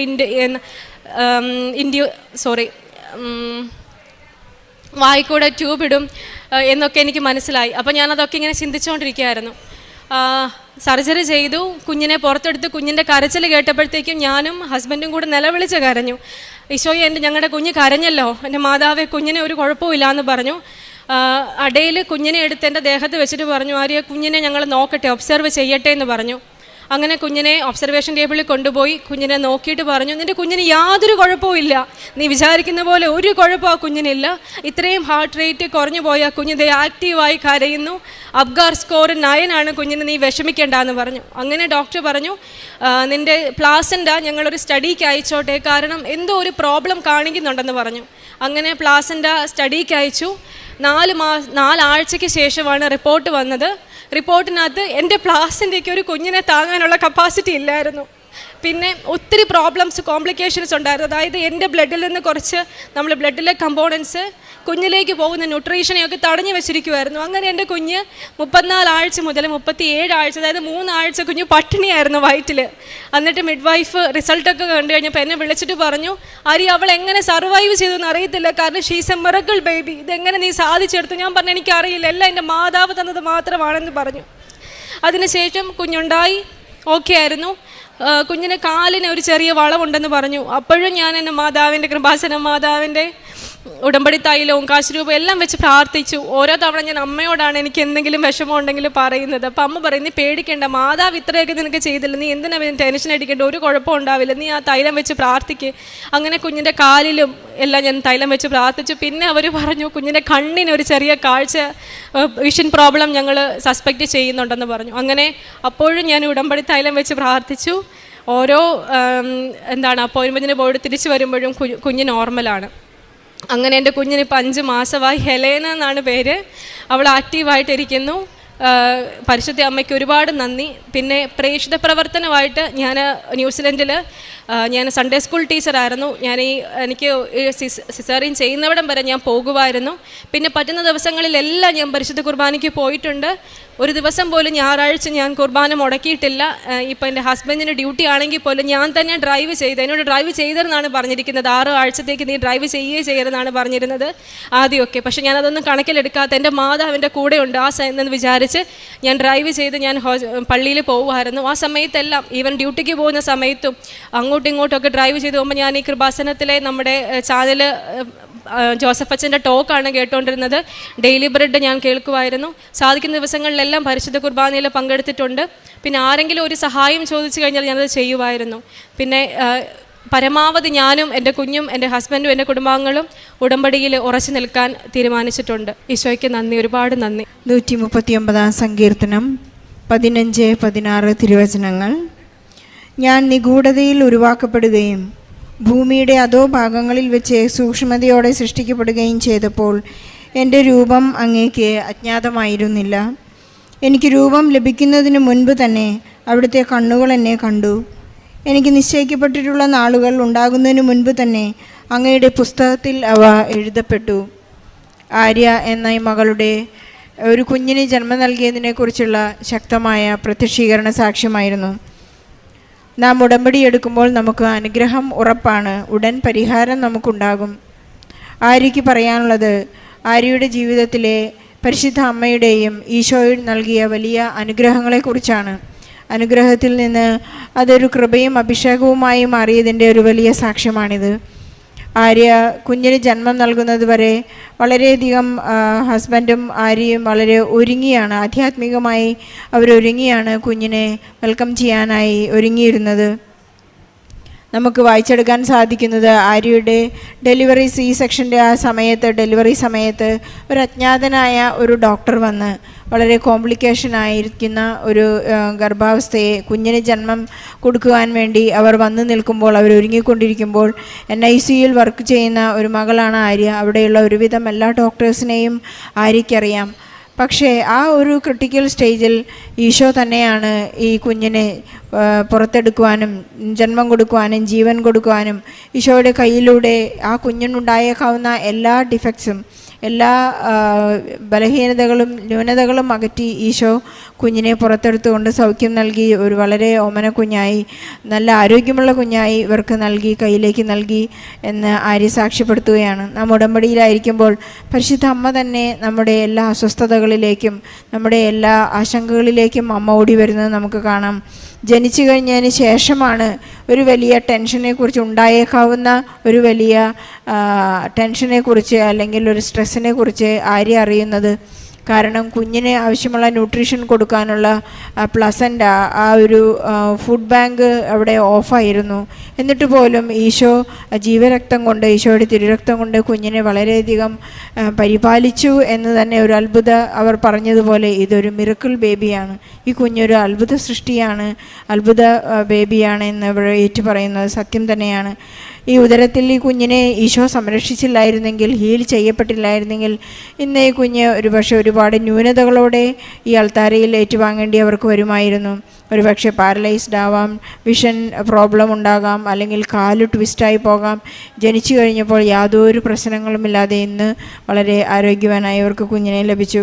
ന്യൂസിലാൻഡിൽ ജീവിക്കുന്ന ഈ മകൾക്ക് പറയാനുള്ളത്, ഞാൻ ഇന്നൊരു കാറ്റഗിസം ടീച്ചറാണ്, സൺഡേ സ്കൂൾ ടീച്ചറാണ്, ഞാൻ വചനം പങ്കുവെക്കുന്ന വ്യക്തിയാണ്. വിദേശങ്ങളിൽ നിന്ന് വരുന്ന ഒരുപാട് മാതാപിതാക്കൾ പറയുന്ന ഒരു എക്സ്ക്യൂസ് ഇതാണ്, ഞങ്ങൾക്ക് സൺഡേ ദൂരമാണ്, അല്ലെങ്കിൽ ഞങ്ങൾക്ക് അവിടെ മഞ്ഞാണ്, തണുപ്പാണ്, സ്പ്രിംഗ് ആണ്, അങ്ങനെ ഒരുപാട് എക്സ്ക്യൂസ് പറയും. ഈ എക്സ്ക്യൂസസ് എല്ലാം ഈശോയുടെ നമുക്ക് കൊടുക്കേണ്ട ഈശോയ്ക്ക് കൊടുക്കേണ്ട അംഗീകാരം കൊടുക്കാത്തത് കൊണ്ടുള്ള ഒരു ലെയിം എക്സ്ക്യൂസ് എന്ന് വേണമെങ്കിൽ നമുക്ക് പറയാം.